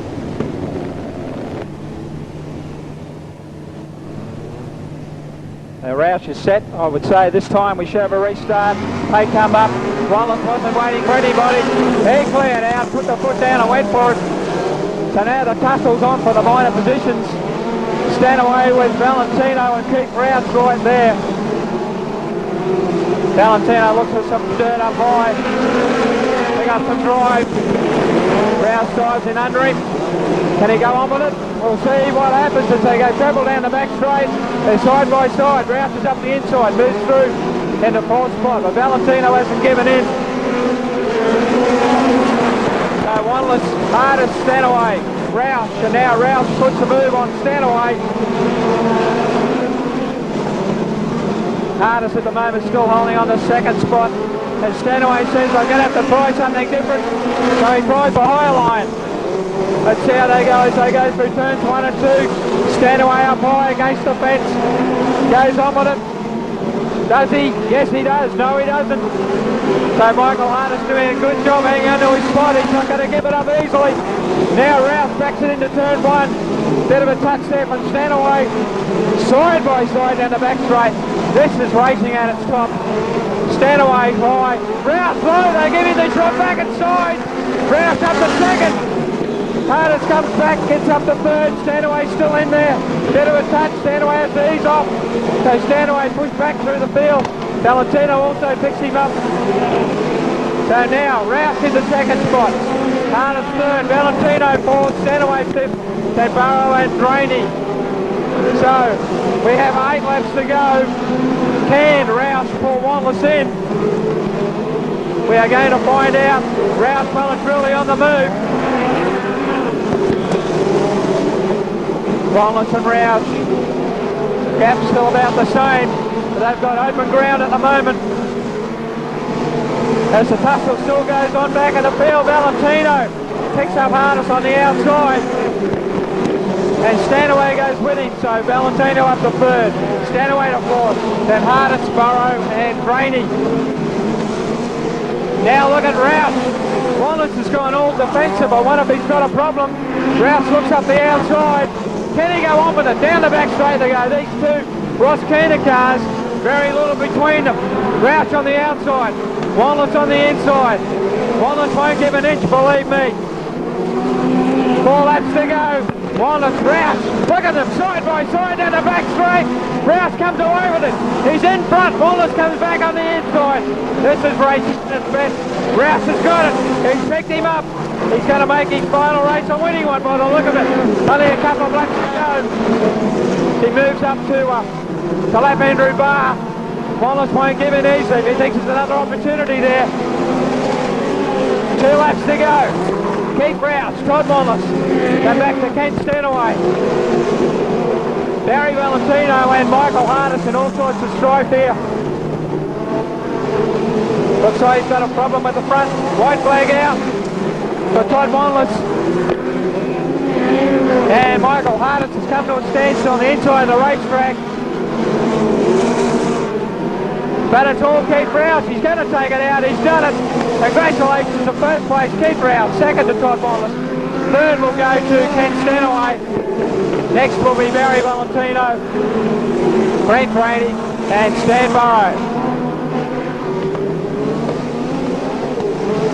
So what a great drive from Keith Roush. He came from a long way back in the field And even early on in the race, he was still a long way back. He passed them all, some on the inside, some on the outside. How about a hand for him, Speedway fans? Our American visitor, Keith Roush. Sensational drive to peg back our own hero, Todd Wanless, and take tonight's Speed Car feature race win. Well, I tell you what, the race isn't over till it's over. And that's what's happened. Roush certainly showed his class and why he's been a champion. I appreciate Todd letting me run his car. I know that I had to feel bad for his car to go around him like that, but he drove a good race.